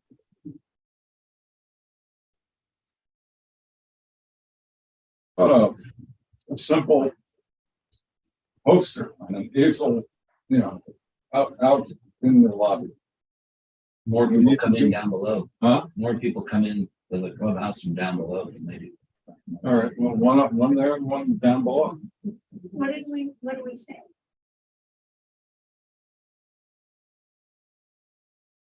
The posters in your packet. Right here. The posters that Oh, says there you go. that indoor masking and 6 feet spacing are recommended for anyone at serious high risk. Persons 65 and over are especially vulnerable. Please help your neighbors, stay home if you're sick, test yourself. If you've exposed others showing up, notify appropriate neighbors and staff. Yeah, we're not traipsing on anybody. We're not telling anybody what to do. Well, we're Giving them doing information. info, so I'm in favor of it. All in favor of the motion? No, read the motion. I'll make sure what it includes. And then Motion was made to post the medium risk poster at the entrances of the clubhouse. All in favor of the motion, signify by raising your hand. Passes. Do we have any nays? I'll let you know when it goes back to low and when it can come down, as always. That's fine. We'll go ahead and get this laminated and get it up on the list. Thank you. Okay, committee and project team reports. Let's start with activities. Okay, a quick recap of events since our last December board meeting. New Year's Eve was a good way to end 2022. 100 Sterling Oaks revelers welcomed in the new year with a lovely dinner, beautifully decorated dining room, great food, and lots of tunes to sing along with and dance the night away. January 9th, Glow Party was electric. Everyone was lit up. Where people attended, many of them the younger folks. We are glad to welcome them to our club. We will repeat this event next year, as everyone who came said it was so much fun with all the music and glowing going on. January 17th, the book club was attended by 24 of our neighbors. It was a great turnout. January 18th was the newly named men's club. And it was a wine tasting event held in the club. The reason the name was changed is because the retired old men going out, Romgo, did not really into the group. Yes, they may be retired, but they certainly did not feel they should be called old men. They obviously had heard that old joke that once upon a time, they thought they were rich and old until they moved to Naples. January 18th, Cobalt Dink and Drink. January 19th, Bocce 101 was very well attended with lots of new people coming to learn the game and enjoy the camaraderie. January 20th, well, what can I say? The dinner was fabulous. An unnamed source at our table, who has had many a steak in his lifetime, said it was the best steak he ever had. Wow. The service was excellent. Nicole and her staff seem to have perfect timing. They are there when you need them and you never feel rushed. Now add thistle and lace to this and you have the icing on the cake. This talented duo sang and played through Antebellum, Patsy Cline, Beyonce, the Eagles, Taylor Swift, and Elvis. She can sing and anything, any style, and he plays a mean guitar. Their harmonies are perfect and their background music is top quality. If you miss them, they are coming back. Check your website for a date and make your reservation early. They are really good. January 24th, welcome back draw party and dinner starting at 5:30, and that already occurred. January 28th, pool party with entertainment, 12:30 to 3:30. The following Fridays are dining and music at the club. The 27th, music by Jason DeSimone. February 10th is the Valentine's Day dinner and dance music by Jason. February 13th is the second of the concert series. We proudly bring back one of the favorites from last year's series, the Ben Band Renegade. They are big and they are good, as with to be a few single tickets to be had who have the series but may not be able to attend and are going to turn in their tickets. February 17th, dining and music by James P. February 8th, Girls Night Out is the Art Walk. This event has a cap of 40. Those lucky 40 will divide into groups of 10 and will visit 4 artist homes who have their artwork on display for all to enjoy. The 4 talented artists are Pat Meeho, John's better half, Loretta Hamilton, and Tiffany Chang, known to many, and a new artist, Risa Green. The activities committee will provide wine and cheese for each of the homes to be enjoyed by all, and one of the 4 committee members will serve as hostess at each of the 4 homes. Thank you to the artists for opening their homes and let us enjoy their creations. February 14th is on the spot dermatology. This has proven to be very popular. Please call Nicole and make an appointment or directly if instructed to do so. They have a variety of services from screening to cosmetic enhancements. February 14th is the book club at 1 o'clock in the club. The new book is Lessons in Chemistry, and the author is Bonnie Garmus. The leader is new to our community. February 20th is the President's Day celebration and barbecue at the pool. This is always a nice event, and it could turn out to be a lucrative day, as that is the same day that the Legacy winning raffle ticket will be drawn. It will be drawn at the pool, so put February 20th on your calendar. February 21st, the knife sharpener is back. We must have the sharpest knife in Naples. February 25th, pool party and music. March 1st is the Legacy main event, silent, Chinese, and live auctions. Meet the scholarship winners, meet the Sterling Oaks committee members and residents who sold raffles, made donations, collected donations from private businesses, wrapped gifts and prizes. A premier event it should be. Our scholarships make people's lives better. Since 2014, we have improved and strengthened the playing field for many hardworking students who have or are serving our country and are the first to do so in their family. It is a noble cause, and we thank you for your support and generosity. Please come to the main event. There will be heavy hors d'oeuvres. Make a reservation. It will be a very nice evening. Music by Larry Roberts. I want to mention also January 30th is the first of the concert series, and apparently we have 160 tickets sold. At the activities meeting under new business, I asked the committee to consider a fundraiser for next year for a little kickstart for the Boardwalk Fund.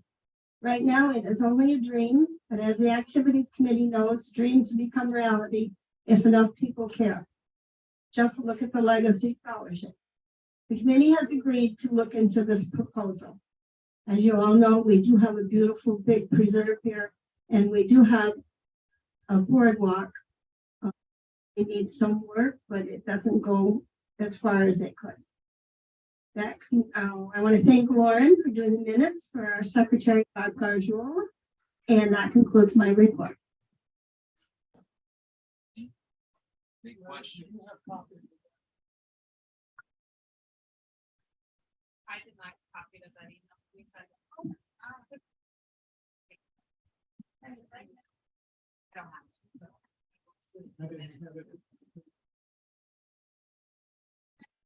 don't have it.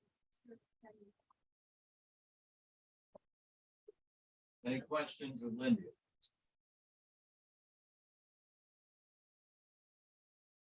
Move to architectural standard, Michael.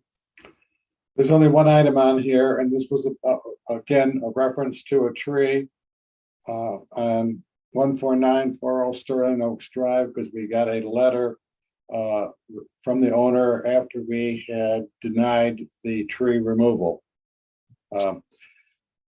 She is obviously going to get a arborist in to give us a report. Once we have that, or we have it already, the committee will go back out and take a second look at the situation and make their final recommendation.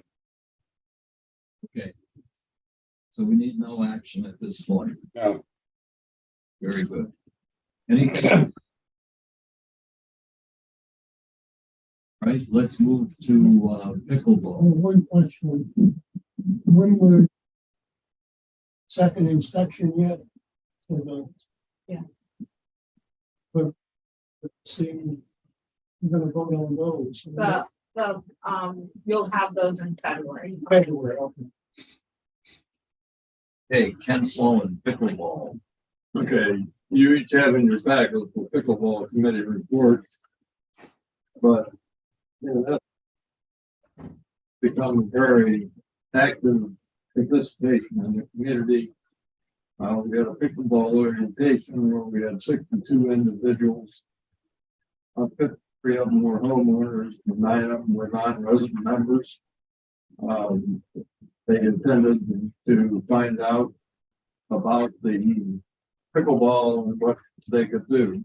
Pickleball, luck of the draw to the tournament with 50 individuals participating. Pickleball Basics 101, we had 35 individuals sign up. As you know, we only have 3 courts, so it was very active and very crowded on the courts. The Estero Community League, which is a league that we have 3.0, a women's team that's 3.5, and a men's 3.5, and a mixed 4.0. This is very well attended. However, because there's 4 teams, we host the community almost every week. So that takes time off of our pickleball courts. Pickleball court usage, we have open courts from 8 to 12:30 every day. which begins with the beginners and low intermediate, then goes to high intermediate, and then goes to advanced. They're rotated on a time basis, so they all don't play at the same time every day. I would like to make a motion that pickleball for outside members, not resident members, be limited as far as how many, that they cannot bring in guests, that they can come play themselves, but they cannot have guests included.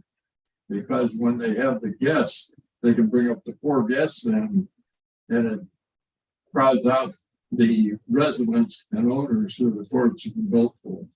Do I have a second? John, second.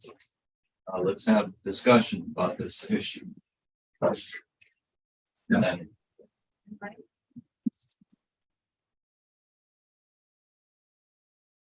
First, thanks for the excellent report. It's really nice to get this information from pickleball.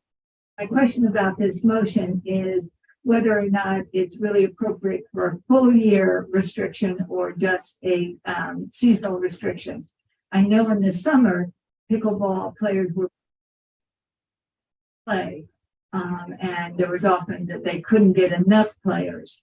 So it seems like maybe this restriction should not apply in the summer when, in fact, it helps the homeowners to have non-resident members bringing guests along with them to play. I don't think it does any service to our residents or the community. Have these people come in and it acts like a public park. We have Veterans Park. If they need players, they need to get together, they can go there. But up to 4 guests coming in, it is just saturating the community. I'm talking about the summer. I I understand. mean, they're empty I and understand. they're begging for players. So sure about that, number one. And number two, there are public facilities that they can go and I just I don't raised this think we question. should in any way encourage outside members coming into this community to utilize our amenities. I'm just talking about the guests of I the understand. people. Okay. Can I make a comment? Well, I was at the committee meeting and they discussed this subject. They did take that into consideration, but at this time, they didn't want to put a rule in place for a couple months, then have it open for a couple months, and then try to enforce it again when season comes back. So they were okay with just saying non-residents could not bring in outside guests. Take a whole year. yeah, I think what Cezanne just said is very important to try to break it up. 4 months you can do this, 8 months you can't.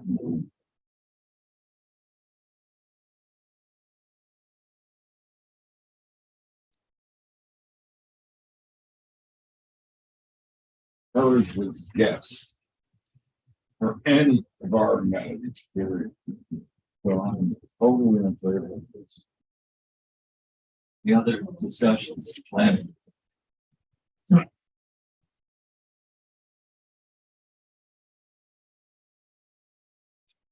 Where's Lindy?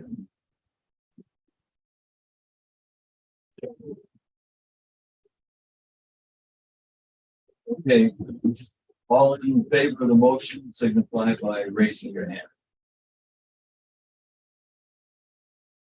Passes unanimously. Hallelujah. Okay, let's go to Their report's not done. oh, I'm sorry. Go ahead. Okay, so the committee would like to look at how we can increase the number of courts. We have 3 courts now, however, that's not enough. And in the next 2 years, we're going to need at least 5 courts with the way it's growing. And we would like to look at the site plan. We have an architect that's a resident who would look at it and see if we can design it so that we can put more courts where the current courts are. They say that he is allowed to look at the site plan. So that we can go forward and see what can be done. Is that a motion? That's a motion. Okay, need a second? I'll second. Second, any discussion? Yeah. A couple things to say, out of curiosity, how? Right now, how desperate are you, or how much do you really wish we had more? Now we could have, as many, as many as mine without any question, we could have players on. With the leagues. Open leagues, just people reserving courts.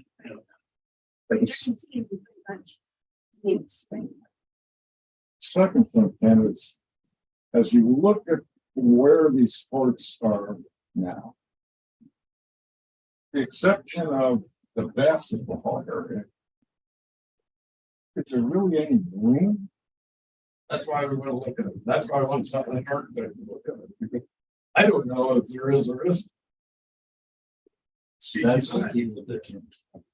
Chuck, he is in that area where the pickleball courts are now. That's what he's saying, right? Yeah, right. What can they, is there some way to configure it better than Yeah. what we have it now? I don't know. I see another thing. Oh, yeah. maybe. I mean, everyone likes closer to him. So he's going to do this as a pro bono. Right. They were looking at. Any other discussion? You. Any other discussion? Just a caveat on looking at that property. We have received a site development amendment for track H recreational area for the pickleball courts that we have now. They had to go through this process to be permitted, have to get a site development amendment. If they're going to add more, just FYI, you probably want to make sure that the person that's looking at it is aware of that they would have to get a site development amendment, and that there's the permitting would include ADA and also the South Florida Water Management District. Approval. So all of that has to just be taken into consideration. Yes. It's being looked at, 10,000 people. We'll be in contact with you, man, with Tucson, Norfolk, Georgia. Let's get the motion off the table and then we'll come back and have some comments to make about that. So let's deal with the motion first. Any other discussion about this? We have read the discussion, read the motion now. Go ahead. Are you taking the motion straight out of the report that highlighted in green? All right, so. The motion was made to conduct a feasibility study to determine if the existing pickleball complex can be reconfigured to accommodate 5 courts. 5 courts next year would accommodate 4 demand, but given the popularity and increasing numbers of players here at Sterling Oaks, we anticipate the need for 10 courts within the next 5 to 10 years. The committee can perform much preliminary work if a site map of the area is provided from the front office. There are several architects and homeowners who have offered to help with this, assist with the assessment.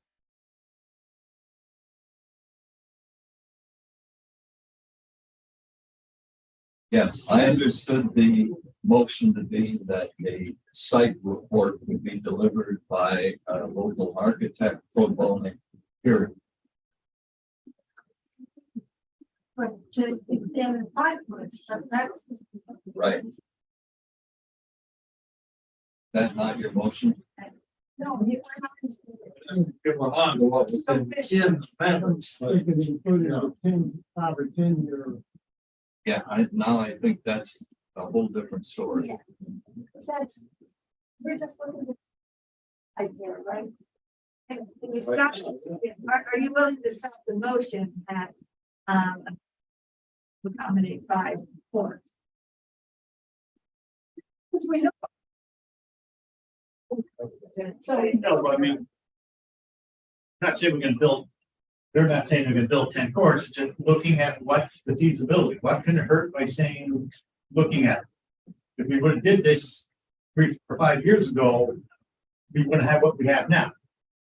So I think anything you could look at will help the matter.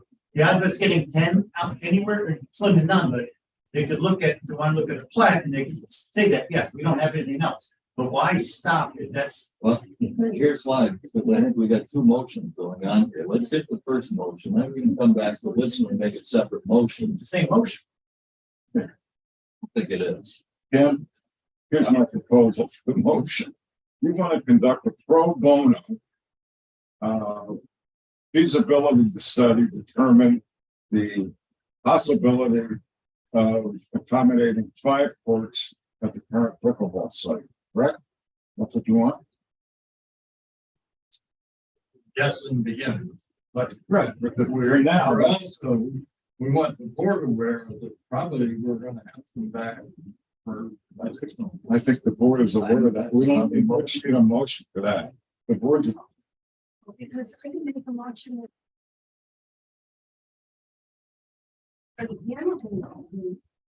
you know, I'm saying, well, let's simplify it. Yeah. Let's just make a motion that deals with what the current issue is. The current approval. Pro bono assessment for getting 5 pickleball courts where there are currently only 3. All right, so word that some way. How about we simplify, if you take everything, make study the feasibility of that. Here, that would include 5 or 10 or whatever, just. I think that's the second motion, that's what I'm driving at. I think that's the second motion. I think the first one has to clearly, we need to understand if we can fit 5 courts there and move forward with how many courts we can. Right, and then the second motion, I think, is to develop a feasibility study for growth of pickleball down the road. And that's going to, there's a whole discussion there. That's why I think it needs to be a second motion. I don't think we need a motion.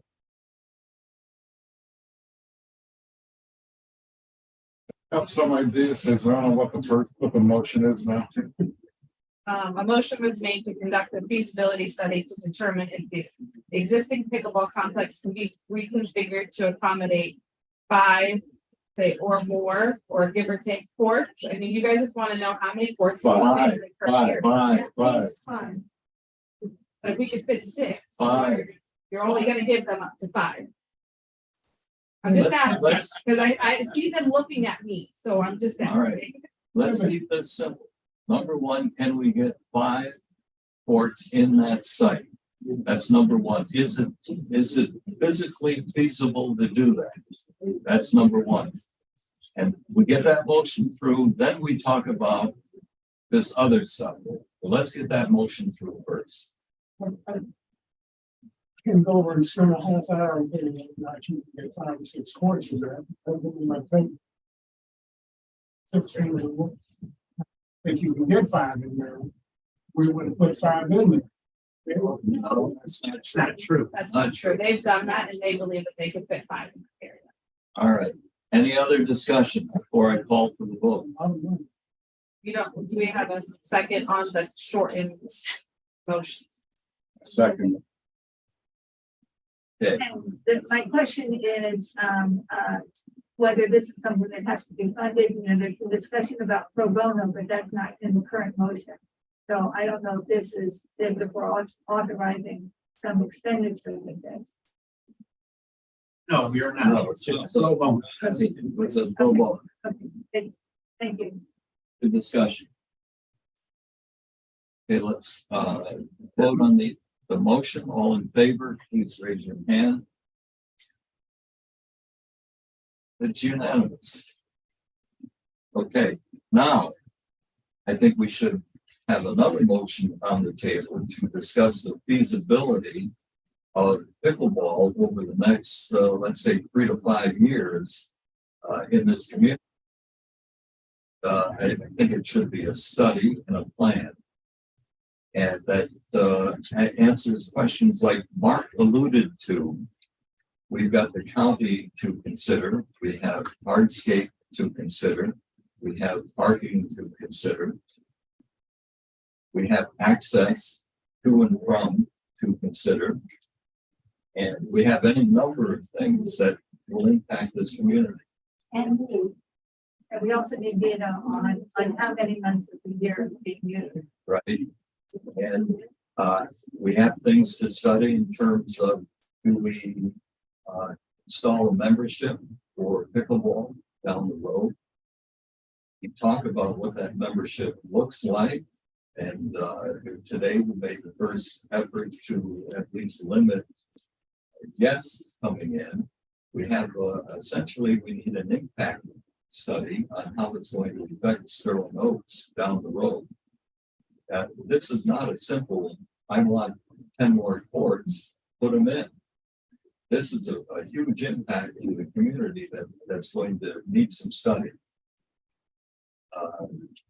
So I think that there needs to be a motion here to set up a feasibility study and plan for the next 3 to 5 years.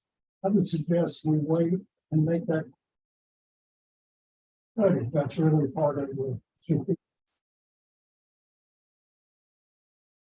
look at the short term and when we get into the study, make that part of the requirements. I'm not sure the pickleball constituency has that kind of patience for that. I think it's on the table now.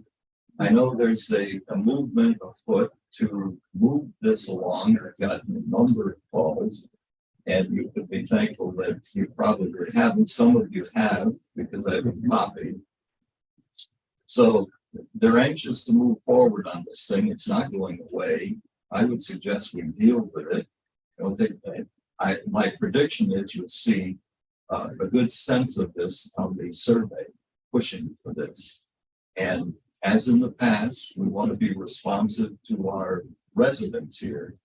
So I anticipate we're going down that road. But you just made my point. You said something about the survey, which I don't know that we will respond to the survey. My point is, let's wait and look at the survey and make this part of the study. You just jumped the gun by using survey, which we haven't been shared with us. Yeah, That's my whole point. well, my point is, I don't need a survey to tell me that there's a constituency out there that's very eager to move this I along. agree there is, but let's do it correct way. Let's jump off. Well, plan. Are you essentially saying that you want to appoint a project team? Get a motion on the table first, because I don't know how the board feels. Right, but essentially you're asking to appoint Yeah, they could a work. project. That would work. An assumption. Oh, no, we have this request. I'm not talking about the 5 court. Anticipate the Yeah, it's an assumption by pickleball that we will have to that's what I'm test. But change of pace. I agree with Brian.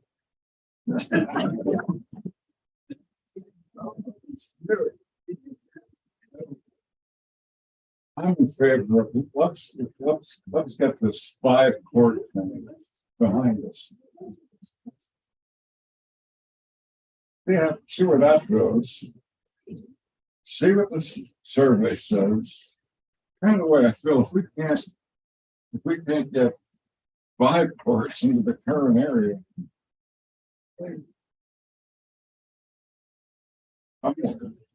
I'll bet you pickleball has a lot of ideas.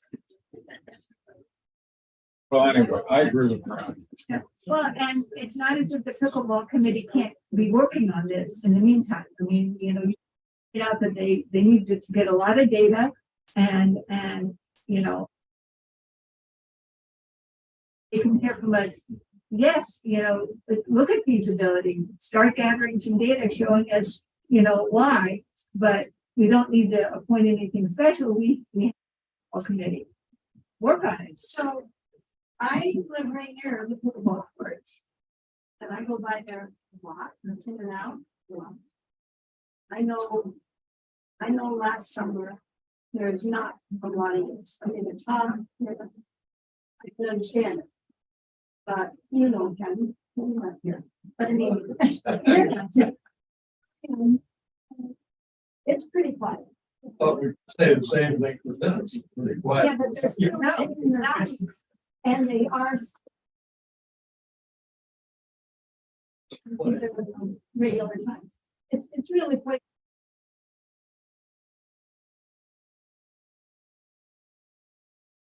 Something to think about too.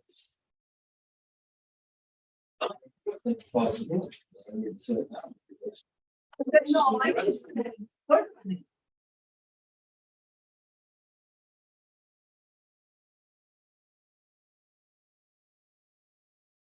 All right, Ken, I think you've been mentioned to the pickleball committee that we hear them. Am I right? We're open to the concept. We're going to wait for the strategic plan to tell us what we already know. And after that, what happens? We will reconvene. You bring back to us a motion to create their teams to study pickleball. That's 3 to 5 years. That makes sense to all of you? Okay. Yeah, I agree, but we have to make sure we want to get like we are with some other committees that we project teams cannot just be pickleball people. We do some tennis, just can't be tennis people. Some people got blinders on. So when we do this project team, it has to be and not only pickleball people, but we also have other people that are in there to be able to keep things in line. I've seen that before and too many times. Yeah, that's a good point. Okay. Are you good with that, Ken? Okay. Anything else in your report? No, I'd just like to mention Bocce. Bocce, we had 160 people signed up for the inter-club league. Great. That's one more than last year. Yeah. Yeah. And we, it's dinner last night. That's last night. 100, over 100 people here for the drawing, so. All the families and, you know, people are willing to play. That's.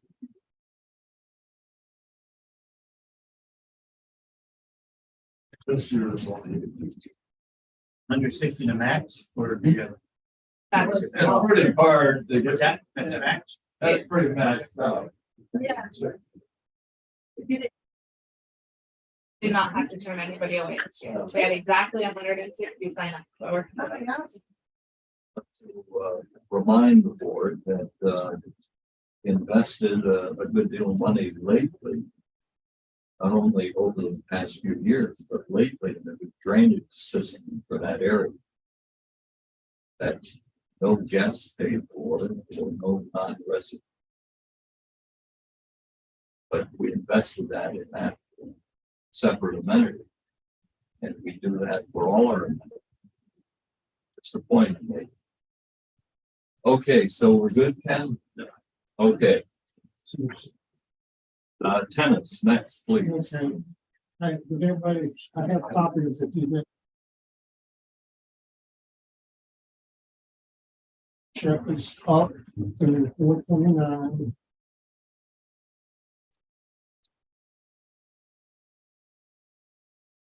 I'm sorry.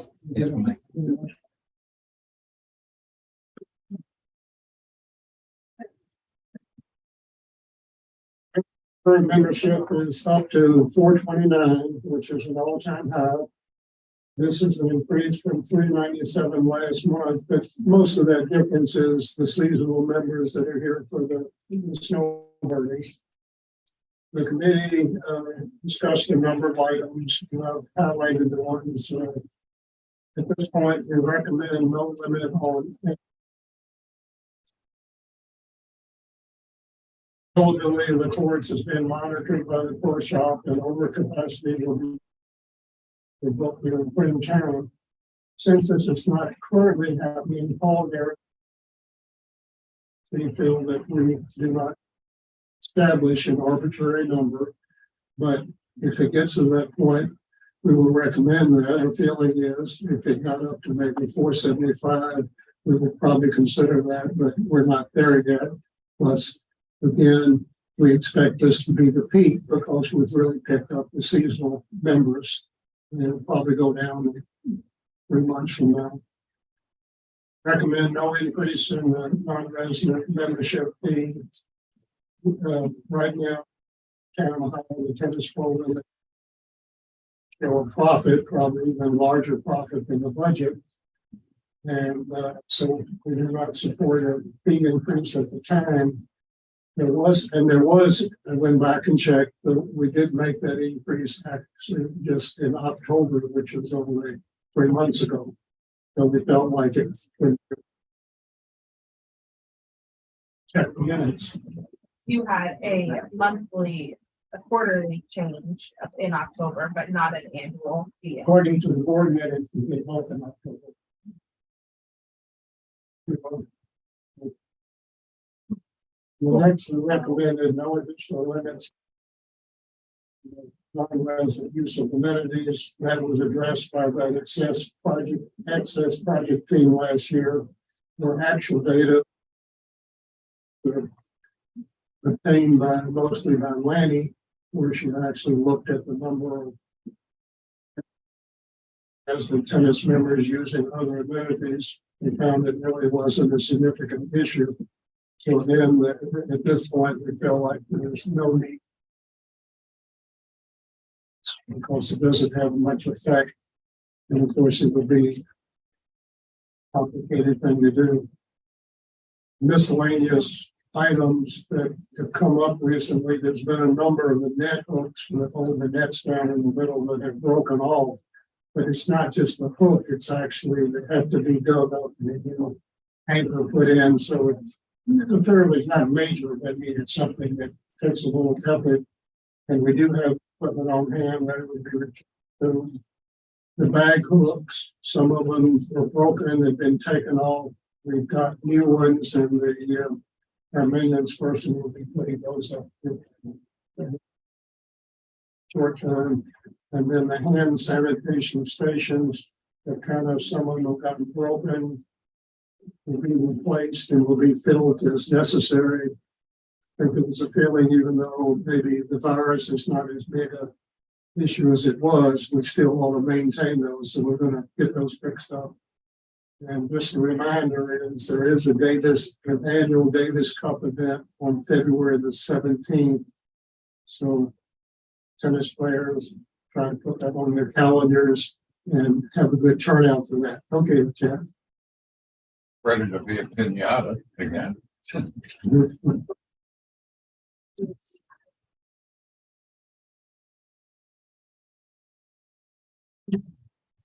Did we increase our non-resident membership fees or did?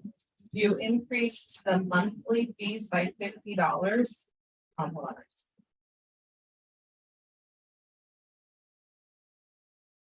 In October 27th, 2022, there was a motion made to increase the single and family monthly memberships by $50 a month. That's, You also eliminated the monthly to make it a 3-month minimum. So you did not increase annual membership rates in October of 2022. okay, so if Well, we made the $50 increase earlier in 22. No, I believe that was in 2021. Well, I believe it was 22, but that, even that second motion wasn't, the first motion was an increase also. To the monthly member. It's, that was an increase, those are not residents. Okay, so if I, Brownie, said, I think we should look at increasing the non-resident fees by 10%. That isn't double dipping in terms of doing it too soon? Or is it or isn't it?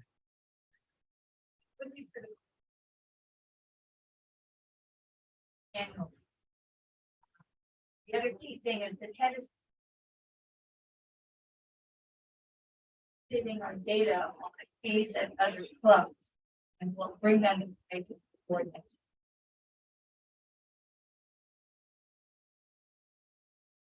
See more hard data, which is starting to get together on some of the comparable clubs and what we want. So we're still keeping that on the table. I guess, Franny, I'd like to, rather than make a motion and start another useless discussion at this point. I'd like the tennis committee to consider and present whatever data is relevant, a 10% non-resident increase, and see what you think. That's all. Well, We discussed that. yeah, we know what they're We doing. discussed it. Yeah. Okay. Harvard knew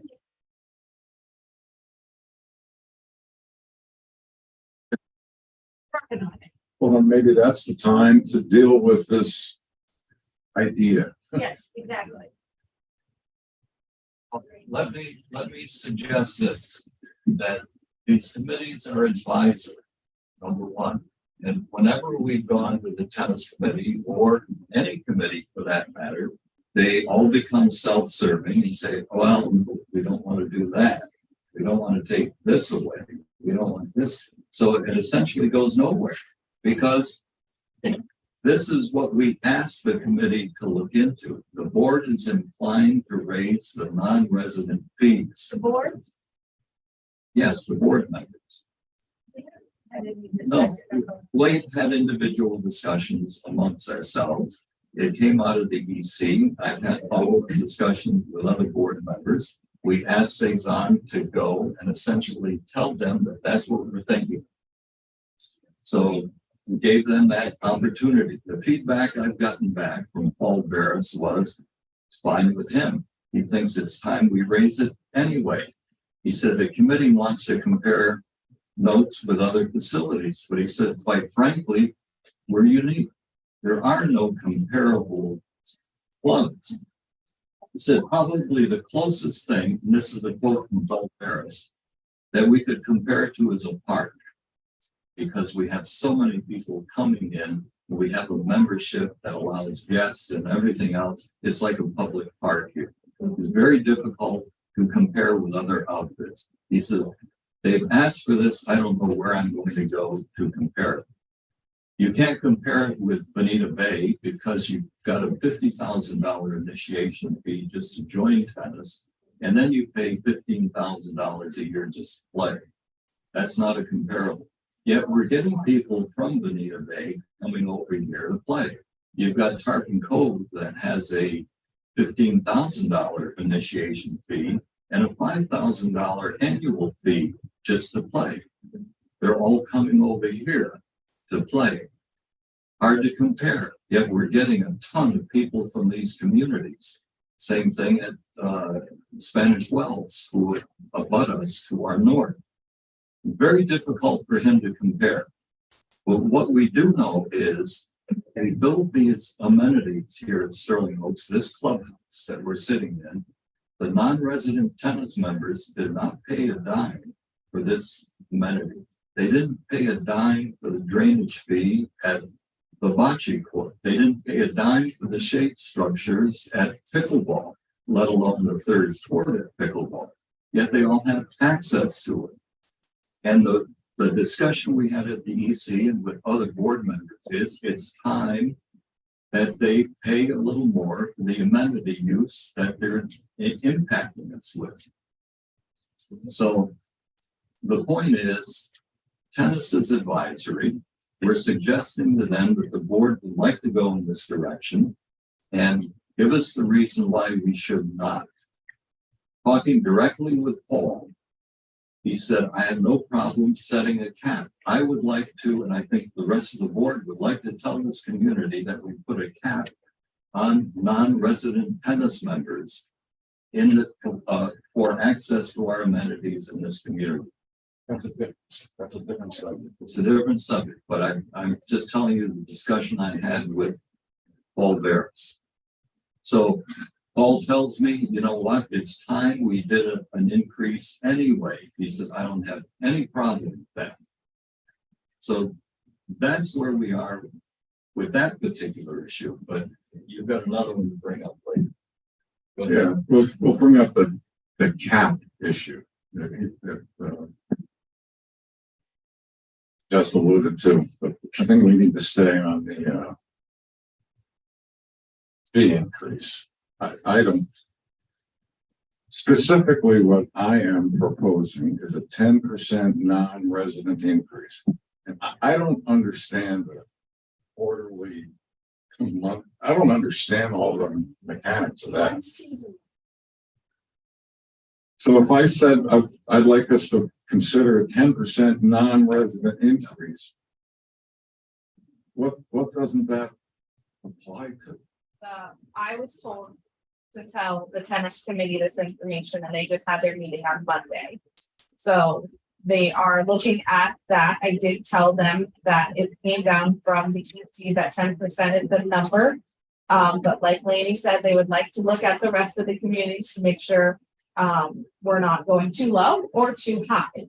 So they were hoping that you would give them until the next board meeting in February to come back with their recommendation on a rate increase. Seems to me that 10% would be the absolutely lowest we would accept, given the inflationary times that we're dealing in currently. And if you begin to compare with others, if you can possibly compare that, in all probability, it would be higher than 10%.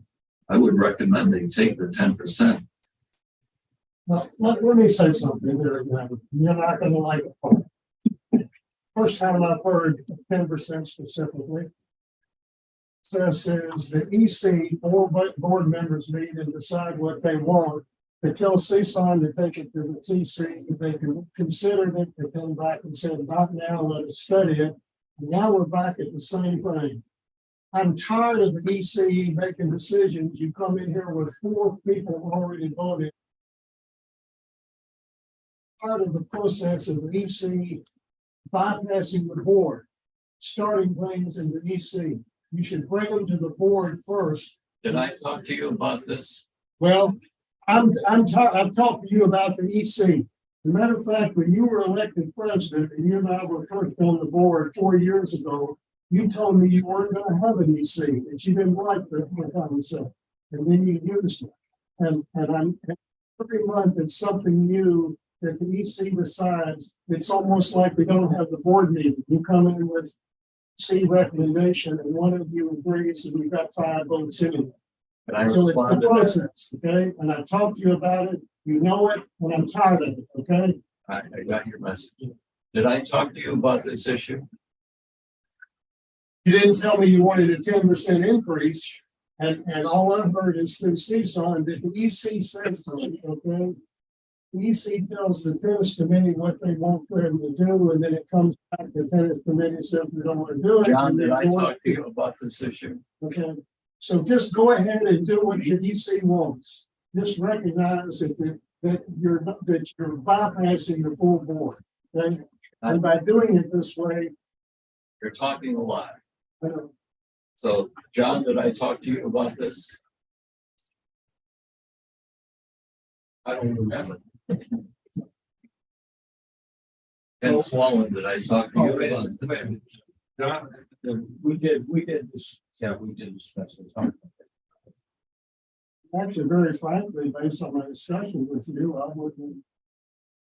If you were necessarily even supporting it, then I've never heard the 10%. All right. Number. It's all To your point, Chuck to your just point. brought it up a minute ago. To your point about the EC, I talked to 3/4 of the board members about this already. So it's not just the EC. They're tuned into this, and you were tuned into this. So the EC exists to give me direction. Okay, in terms of, It ends up getting, trust me, it ends up, you come in with 4 people that have already. Another way to. well, that's your impression. And your. It's the fact, it's Well, not an impression. Okay. That's how you feel about it. Tell That's me an fine. exception where it doesn't happen, okay? Well, that's why we have board meetings. I voted against it today, Ronnie, and we're going, so yeah.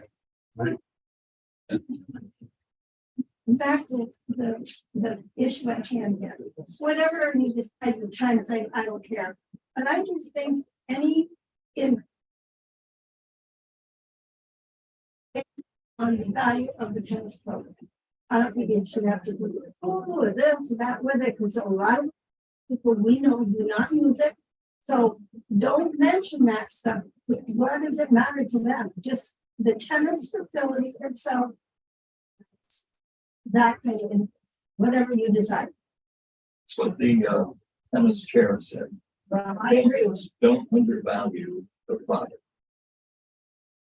It's about a 10% increase. I don't care what I'm just saying.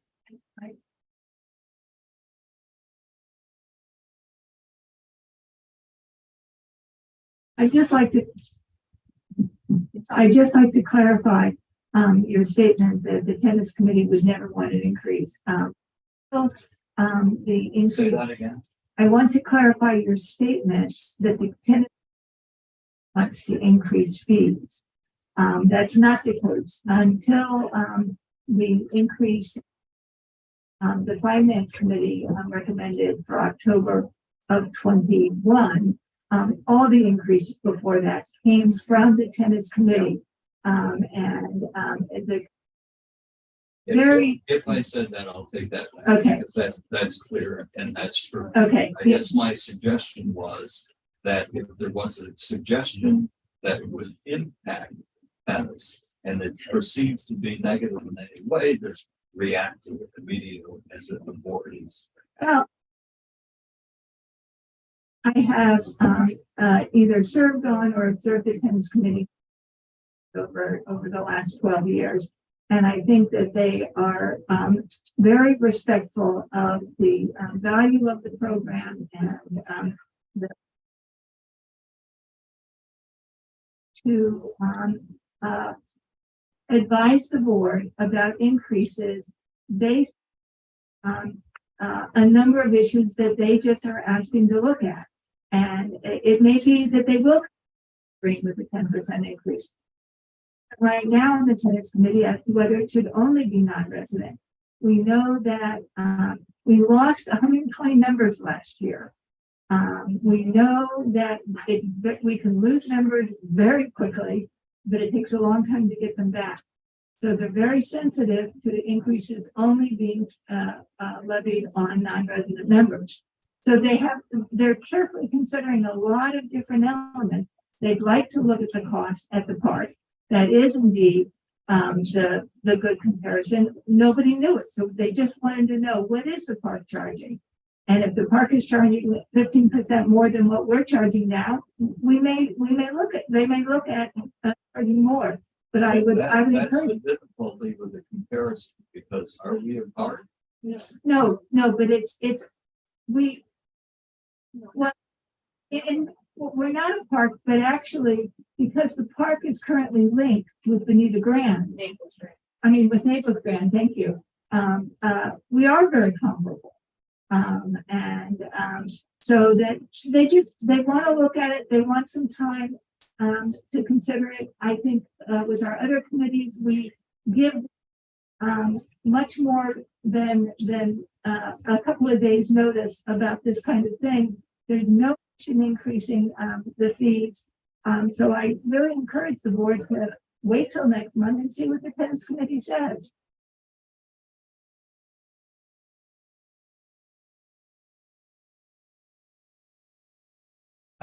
I'll wait till next month, that's fine, but. We about having a fee increase last year, okay?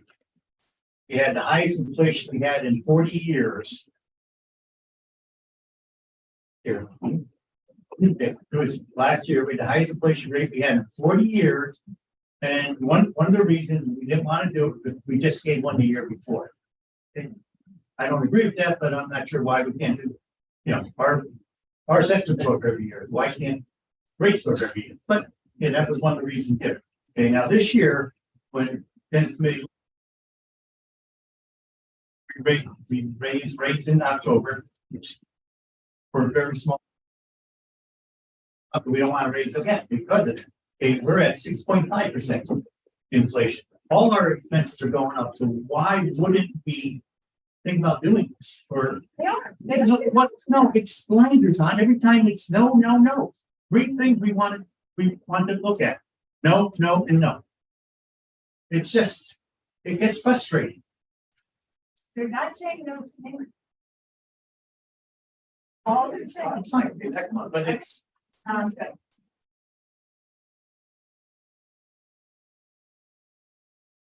I'll just switch to the rate,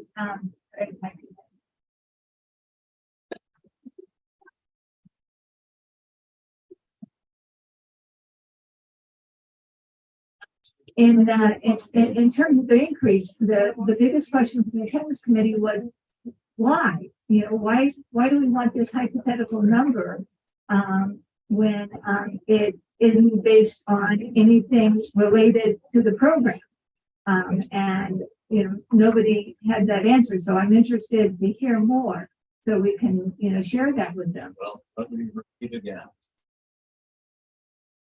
It's quite an impact on our amenity. We have more tennis members now than we ever used. We have a human cry from the community saying, where do I park? Where do I get access to events? Why can't I get into this? Why can't I get a court in the pickleball area? Why are we moving to 12:30 sessions of tennis? 4 different sections where traditionally we had 3. We're being overrun with a lot of people. It's number one, the impact. Number 2, we're building and we are paying for our amenities here. I told you about the bocce, $20,000 for a drainage project in the bocce. And people are using those amenities. We pay a ton of money. But we know that it's not non-resident tennis members from the access, Non-tennis residents. but they're not using it. I'm saying all the amenities. Yeah, that's fine. I don't have a problem. Get to that. I don't have, but I'm telling you why. You're asking Okay, me sure, why. sure. And the impact here is tremendous. I get Well, calls all the time. I mean, I know the impact of complaints is tremendous, but the access study indicated that non-resident tennis members basically do not use our amenities. And Do you want new data? whether or not they use them, they have to pay either, have access. Right, but if they don't use it, what's the issue? I'm not certain. I think there are some flaws in the study that we did. I was part of that stuff. Well, do you want to look at the data again? No, I don't. Okay. The data is flawed. No, I mean, we knew it was flawed because everybody doesn't swipe their card every time, but I think it's more homeowners letting their friends in than us, but, Okay, I'm just okay. getting fogged out. And the impact here is that non-resident tennis has increased. Non-resident tennis has not invested in this community. And it's time they did. And we're not asking for a huge sum of money, a 10% increase, wait. not a lot. We get think about $90,000 profit from them from last year. When you say profit, it's Sorry. to the budget. Please don't say profit. Okay, It doesn't include, it doesn't include unpaid expenses, and it doesn't include capital expenditure. Please don't, well, that's the problem. We're saying, oh, tennis made $90,000. Well, how can we raise rates? That's not true. well, I'm not saying as to how can we raise rates, but it is significant that but if we didn't have those non-resident tenants, I'm not sure. Now we're off whole nother family. well, I mean, hold on. I think what we have agreement here is we're gonna wait a month and see what the tennis committee wants to do. Knowing what the inclination is on the part of some of the board members. In terms of the arbitrary number, if the tennis committee can come up with a non-arbitrary number, I'd sure like to see how the heck you do it. In the past, they have talked about a cap, almost every month for the last 2 or 3 years. What they've always said is About what? a cap. We're not talking about that right now. We're talking about a rate increase. Oh, okay, all right, I thought you were talking, I thought that was the arbitrary That number. was, and the Okay. thing about, if it's something other than arbitrary, I'd like to see. Yeah, yeah, no. That was just No, okay. a dig. But Yes, thanks. okay, yeah, I think we misunderstood each other there. They will continue to. They're absolutely not saying no, to any of this. They're just asking, for a little bit more time to consider and come back with a recommendation. So we'll do that. We'll put that on the agenda for next month.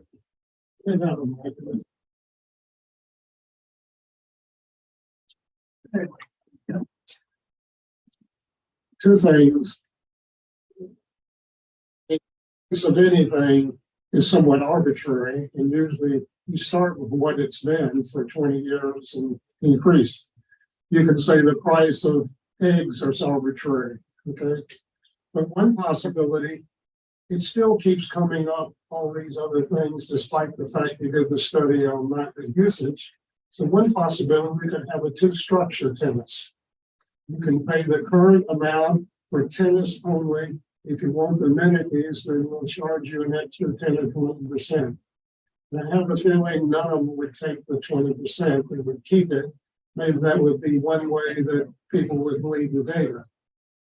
In other words, keep the structure the way it is and no amenities other than tennis. If you want the other amenities, then you give it 300 10%.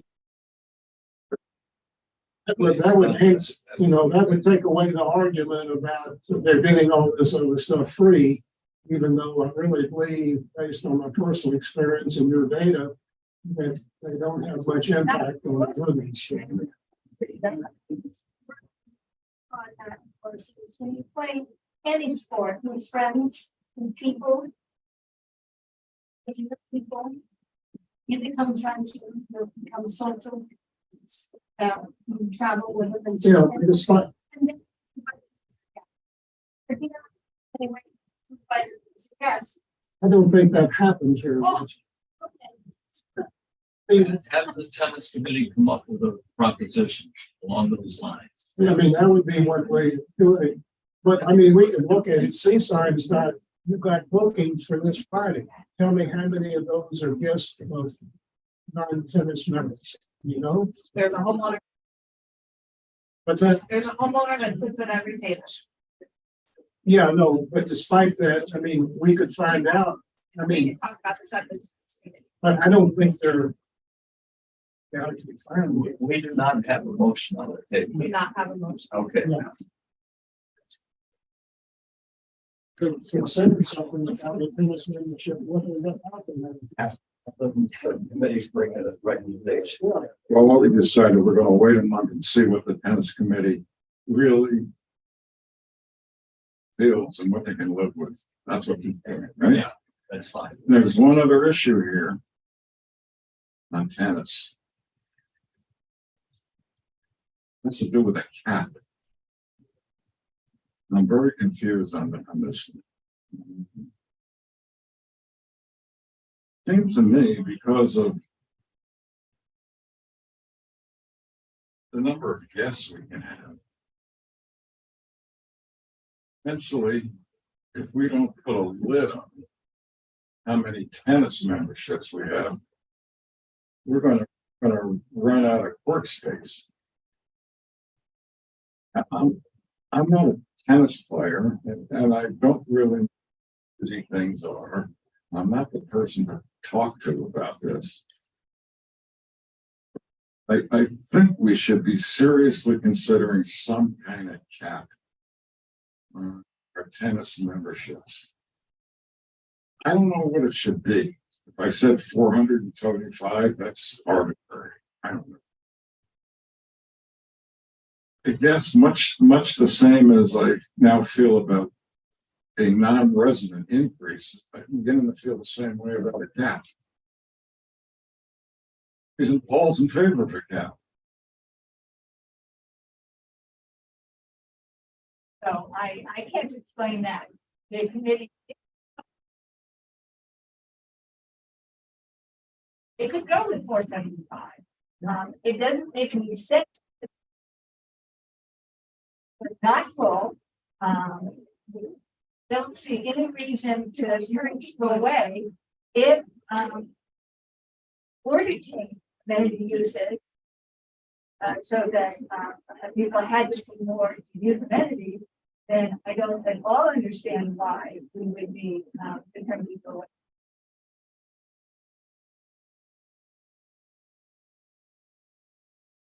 This is more a perception issue in the community than anything practical. So you think that 475 would be something that would make a difference? I think if the board would send a message to the community to say there's been such a resounding impact here, that the board understands their concern. We have a cap on tennis, so don't worry out there. It's not going to the point where we're going to be overrun with 500 members and you can't even get in through the front gate. This is a perception thing. The board would like to tell the community we're capping all these outside members coming in here. We're going to cap it. Will it affect tennis? Not at all. But it's the perception and the fact that we can tell the community and keep them calm in terms of where we're going with the tennis program that's burgeoning. So you really want to cap on non-resident members? Yes. You really want to cap on resident members? The cap is set, so we'll never reach it. It's just not going to matter. Okay. India. So I think one thing about a perception is we don't want to make it sound like all these people come in here at once.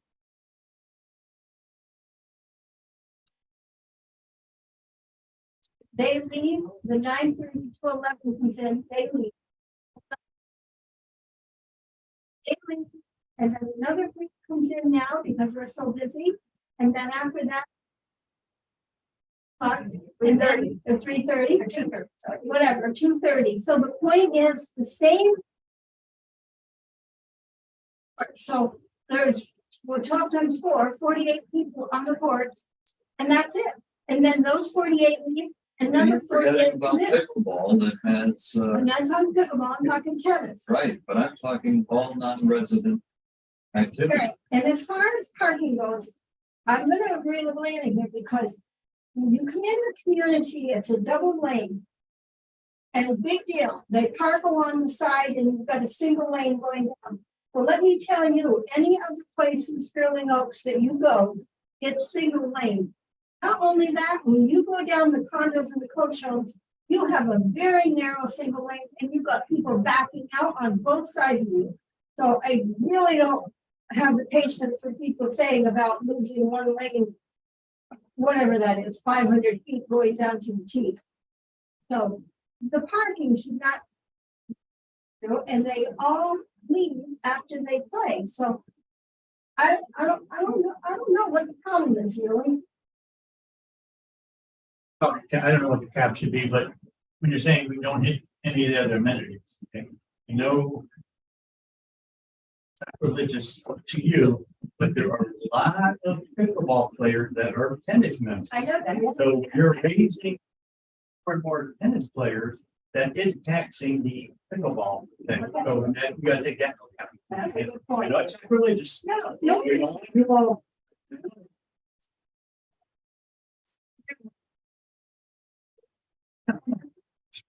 Okay, let's move on. We're going to raise these two issues that are important. So Yeah, I came into this meeting. I think a couple of 10% increase and a cap of 475. Perfectly content to put the brakes on that. Turn it back over to the tennis committee, who, knowing,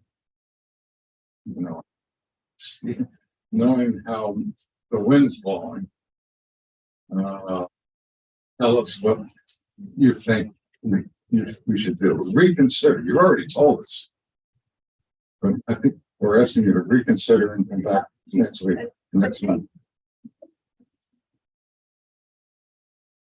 Okay. We're good. Yes, we're through with that. Let's move to landscape.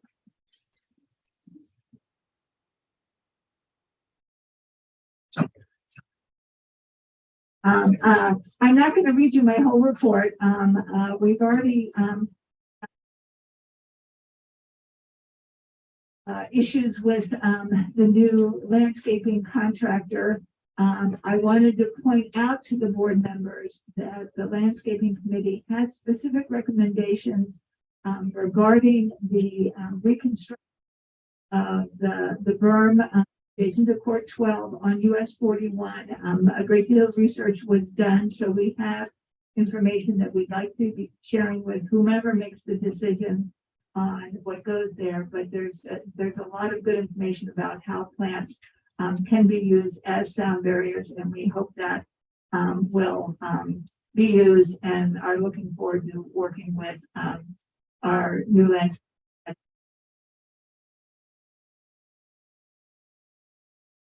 Question, right? Okay. Whoops.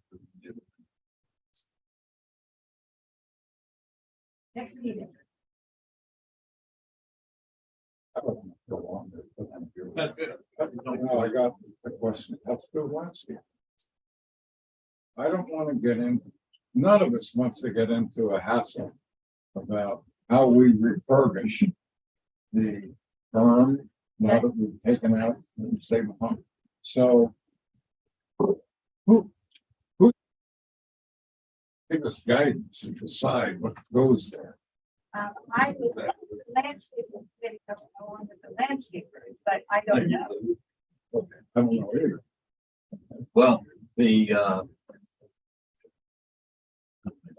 understanding I have is that it's the board. No point, Chuck is the person who decides. Dump that on. Motion fails for lack of a second. So it's in the hands of the board. We took it out of the hands of the GM, put it in the hands of the board, and the board's decided to work with the experts in the field. The board hasn't voted on that.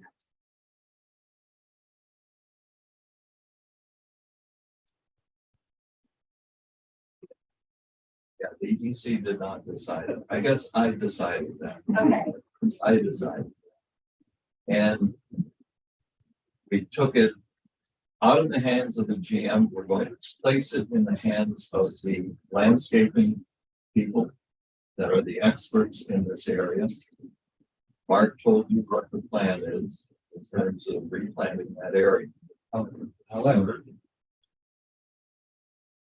I agree that Andy's report does have a great deal of information that should be shared with the company so that they understand fully that even though if we put back exactly what was taken out, it's not going to be as good of a sound barrier as what is being proposed. So I think that probably we should take a look at some help, and even and that brings to some of the concerns of the rest of the population, that if we want to, help with the perception that the noise is going to be abated through better planning services, I don't have a problem with passing that along to the company.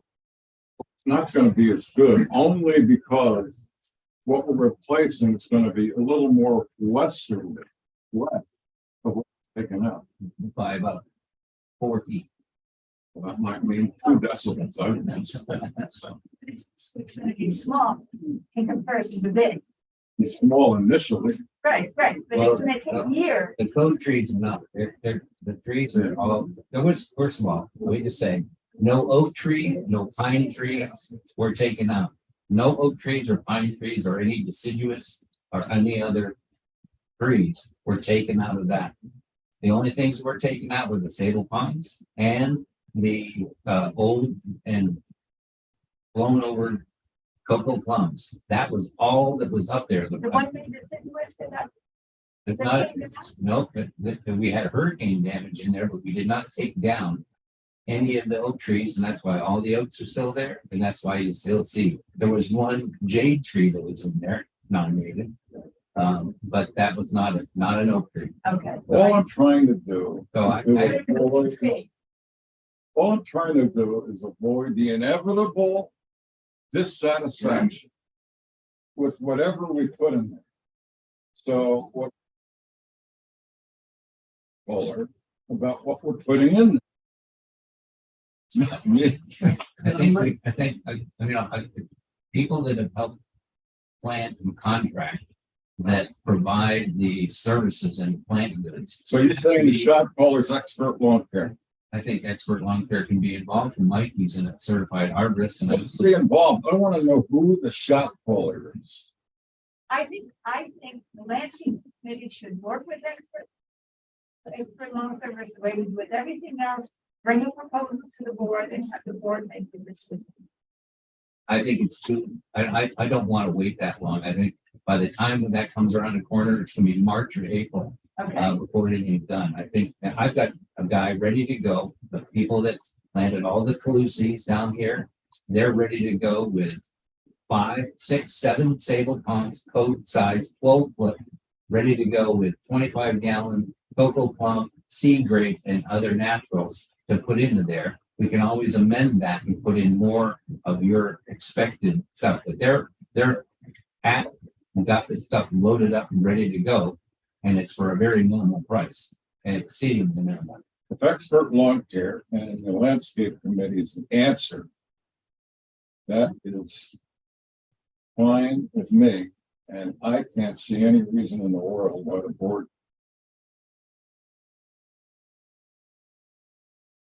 But that's the money's different not, than what the Mark money, just said. according to the landscape committee does not want to have to fund this We're not we're gonna fund it. out of the landscape, No, but you want me to be in charge. well, that's where we have, I mean, That's fine. You gotta do they're in something. charge of aesthetics. The board in charge of money. It's, how do you figure, well, then I will back out of it completely and let them take care of it completely. I don't want to be involved. Because you guys, I already got, I'm George Custer and I got killed by the Indians. I'm gonna make it right at the GM, I put the board's backing, or we let it go to the landscaping committee to try to figure out how to deal with it. And they are gonna have to get the appropriate. I recommend we go with Mark's crew that he's got online, Honest, ready to go. change it. And then expert comes in to augment what takes place, I think we can do all. and then we're essentially ready to propose the project to everyone else. The board will take a look at it. All right, so the answer is expert lawn care.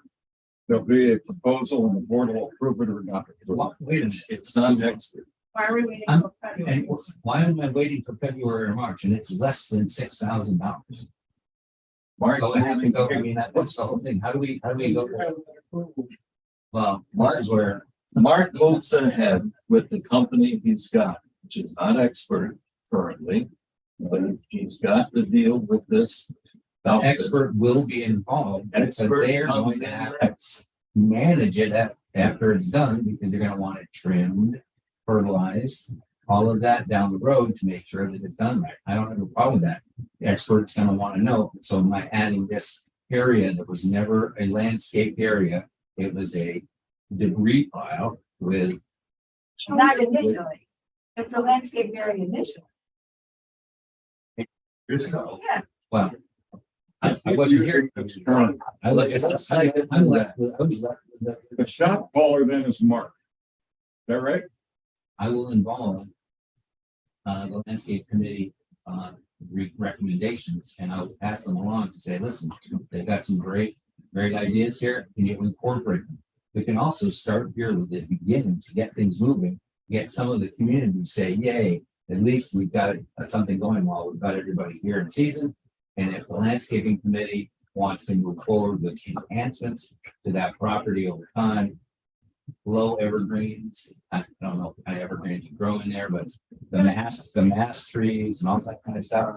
I'll have to talk to them about whether or not those are specific to growing in that area. Yeah, no, too. my biggest. By rushing something in now, is it going to inhibit doing it better? The landscape.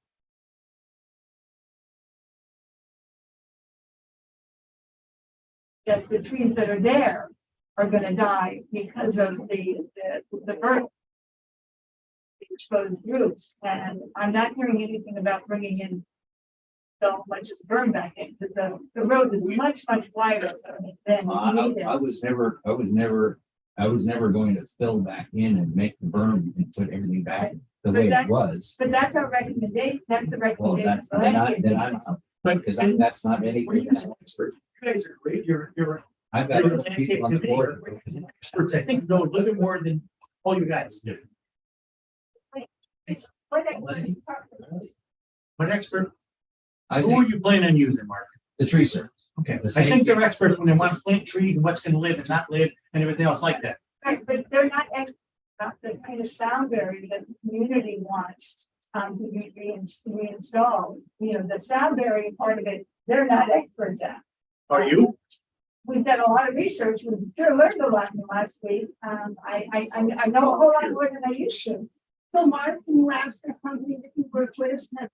Your track plan? They've been work for Bonita Bay, for Pelican Bay, for Ritz Carlton, for all of the major, companies. They have to deal with that kind of planting all the time for these specific homes and people that want to see sound barriers. I think you're putting so much plant material in there that it's probably. I just have You're we're original. gonna take the berm and make it look so that it is rounded back off and Okay. we're not doing. Yep, but I want to leave the height. The height is still the original height. Right, Right, So, but I'm not gonna be filling it in with another 4 or 5 truckloads of dirt to make it, because that's not what I was planning. If you're planning to reconstruct that whole place in there, it's a whole nother world. That's not it. And here's the thing, and I hate to be this way, because I'm the one that wanted to do something at the behest of a lot of people who wanted the place cleaned up. There are a lot of people that would love to see that as a parking area. There are a lot of people that would like to see it be used for future use of some form or another.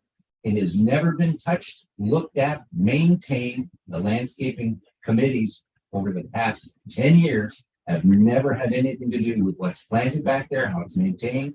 It has never been trimmed. It has never been taken care of. So when I got the call to make sure that something got done down there to remove the rubble, get rid of the dying trees, clean up the hurricane mess, I went ahead and said, you know what? I'm hearing the call for increased usage. Parking is at a premium. We need places to park the dumpsters, the pavers, instead of taking up places like they are there. Equipment when they come in to resurface the courts, we have to have a road to get behind the courts now. Because when someday that 8 and 9 shelter goes up, there is no way to get to the courts from the side. So, yes, I took it upon myself to use my staff to be able to do this with the board's knowledge, president especially, because he's involved. The board can't make a decision about every single thing that goes on. And I also know that. but not the board. Well, there I'm was mentioned that before. as the general manager, I don't agree with everything I do to you as a board. I'm sorry. I just gotta do it. I can't. Don't say that. Then portions, let's say I work for the president anyways. He's the one that directs me directly from the rest of the people here. When they say go, I go, I'm going. And they get it done. And this is what's happened. Now we're gonna remediate it. The whole thing is everybody jumped when something happened. Had I done this in June and July? Crickets. Because by the time it got all done and everybody came back in the fall and they say, hey, what happened over there? Oh, we cleaned it all up and we put in new plantings. But it happened because I did it when I was at the end of the year. I was using up other monies that I had. Alan is not going to be around much longer. I had a lot of stuff that I wanted to get done with him. That was one of them. And I'm just telling you that as GM, I don't bring $3,000 and $4,000 and $5,000 projects there that the general, that the president says go for to the entire board and say how you feel. The landscaping committee, not once have you ever walked back there and said, geez, we ought to take a look at this area and make it something else. We should take a, it's been out of your sight, out of your mind, it's landscaping committee. Until I went back there, now it's the landscaping committee's responsibility. I feel that's a little bit kind of like bizarre. All right, I want to hear In from my my board. I don't mind after it's done, you can irrigate it, grow flowers in there, do whatever you want, but I just I don't know need if to that's hear the from time. the board at this point as to how we proceed. Mark's tossed out an avenue, and I need your reaction to that. We've had a discussion back and forth with two people. I need to hear from the rest of you. I think Mark should just go ahead and do what he's gonna do, and then the landscaping committee could follow it later if they don't agree with it. Well, I would say I think Mark should go ahead and do it. Keep everybody aware of what's being done, you get input, and if there are other kind of the same thing, except Yeah. do get input from that. And I don't, Chad, we did on committee. Mark should go ahead and I agree with what Ronnie and John said. John? Go ahead with, and he said he was gonna use some of the stuff we got from landscape committee and show them. So that's the perfect best of both worlds. I'd like to say something. Go ahead. Pat, you started this out by saying you wanted to, see, whether this could be done in a way that will, get homeowners from complaining, afterwards. Really bringing the stir. I am very concerned that, the issue of sound barrier is not gonna be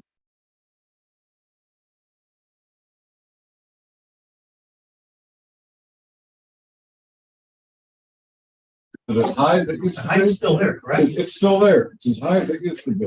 Yes, the berm used to be like this. This half is all gone now. So we cannot plant anything over here now. We Right. can plant it down here, but we can't plant anything there. Right. All that, the berm is gone.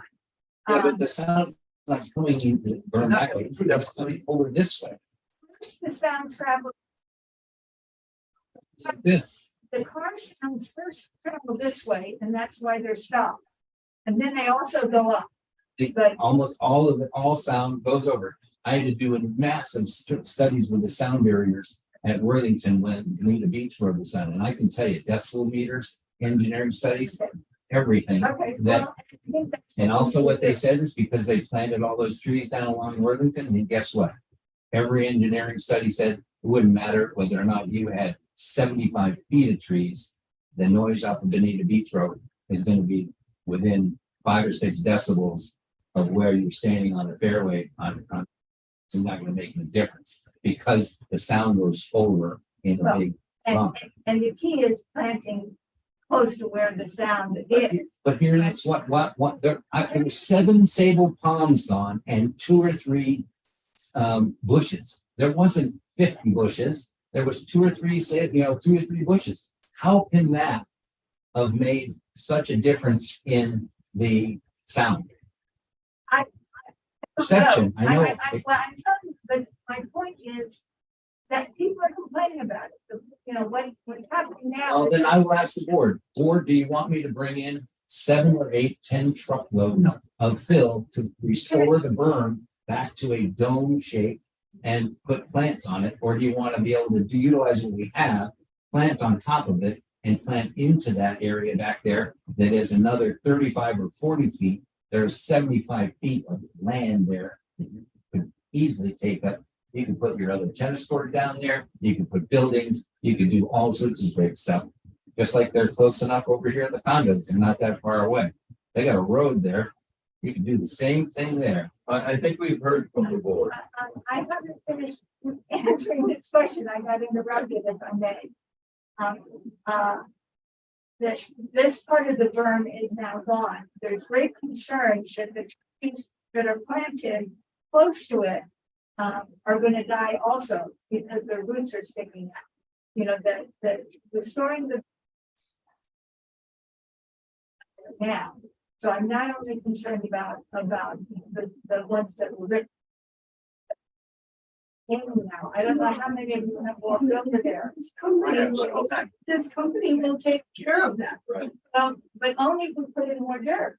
Well, that, I don't, you Don't you see, think they say you need I'm more not dirt? seeing, I'm not seeing the roots of the roots. The oak tree is at one end, there is an oak tree and a pine tree at the other end. There is no oaks. They're on top of the burn.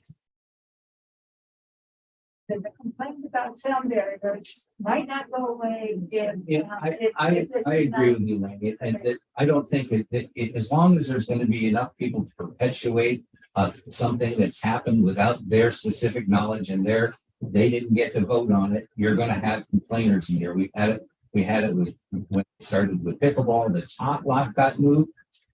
Remember that one? Well, but I'm You talking guys about- went and I'm moved talking the about top this lot, you crazy. and that- Let me ask- I mean, let me ask you a so it question. goes. Let me ask you, Progress is, what would it cost if you brought in 5 or 6 loads? You can find them. if I can find the film, I don't even know. I've been looking I for mean- Phil for my property and you can't. You I mean, can't find Phil. What would that difference be? What I'm hearing is that the argument is strictly as whether or not replacing the backside of the barn. Not Whether or not necessary. it- You think it's not necessary. Why? How much more would it cost you think you do? To bring in truckloads, We don't have an extra. You don't have any idea? All right, because I can't find Phil. Oh, you mean? You can't find Phil. There's so much building and everything else that's going on. Oh, you've got homes being built out east of here in Ave Maria and stuff. If you want to get truckloads, you can get rock out of the quarries, but Phil to put into there 20 yards. all right, let me mention this 10 idea. truckloads, you'd be a lot of. In the pickleball area, we have a sound barrier between court 4 and the new pickleball court. It was designed to reduce the sound of pickleball. But if we took, and my understanding is pickleball doesn't like that barrier, it creates a heat area, and it's very confined and it's small. And as Mark said, sound goes up and over, so its effectiveness there is questionable. We don't know, but it is designed as a sound barrier. What if we did that to the west side of Port 12? Right adjacent to the court. It'd have to be on the fence. fence. I think that you need an expert to give you more information, but I think it's gonna make Port 12 loud with tennis noise, but I don't, Well, it's a deadening feature. It's just a little bit like putting Right, carpet on a wall. well, but I mean, but it's made I understand it's made the noise worse at pickleball, so. No, made it worse. That's what. It's a sound deadening. All of it. They don't like it, so to find a lot of reasons to Okay. make things. The only thing I don't know is if that fence is over. It's definitely worth trying. I don't know. I think the important part is gonna be at this end where the sound is coming, hitting the clubhouse and going back. So Well, most that upset about barrier the sound. will do wonders for that. Yeah. I'm a pool person. I don't think it's anything louder. I have several people down there. Okay. So I'm one of the pool people. Okay, So okay. I'm just saying, it's all up here, it's all in people's perception of what it is. Like, some people more, I asked people actually sign a petition and they were talking more about it looking like hell over it. It is, because we stopped doing something. But most of the people, anyway, people down by the pickleball courts here, and just give me a break. People over by the condos, I say, we live on 41. If this little thing's gonna come over there, you have a 30-yard entryway here with little trees. How does that bother them? I mean, it's just mind boggling when you see some of this stuff out there. It's just nuts. to do about nothing myself. I It think fixed up like we're supposed to. Mark should fix it up that way, turn it over to the lands. If you need this thing brought over after that, and Just a caveat, I checked a little bit more, went back in my notes about the pickleball, sound deadening. It is used at almost all pickleball clubs, when they want a dead sound between them and let's say other Right. like homes and whatnot. However, it is a fairly heavy piece of material. And we had to get 4-inch posts on that side of the pickleball court rather than 3-inch in order to be, and enhance, crossbars in order to handle the weight of that. And it's, when it catches the wind, because it doesn't let wind go through. So not sure whether or not those down there, he would be able to handle it effectively. And if we got the wrong wind, they really push fences around. But I'll take a look and see what I Well, can. we can adapt. I can Adapt that area. Yep. It seems to me, we're concerned about sound, that could be an effective solution, part of the solution. And then we aesthetically enhance that area. And try to bring it back and maybe even go beyond.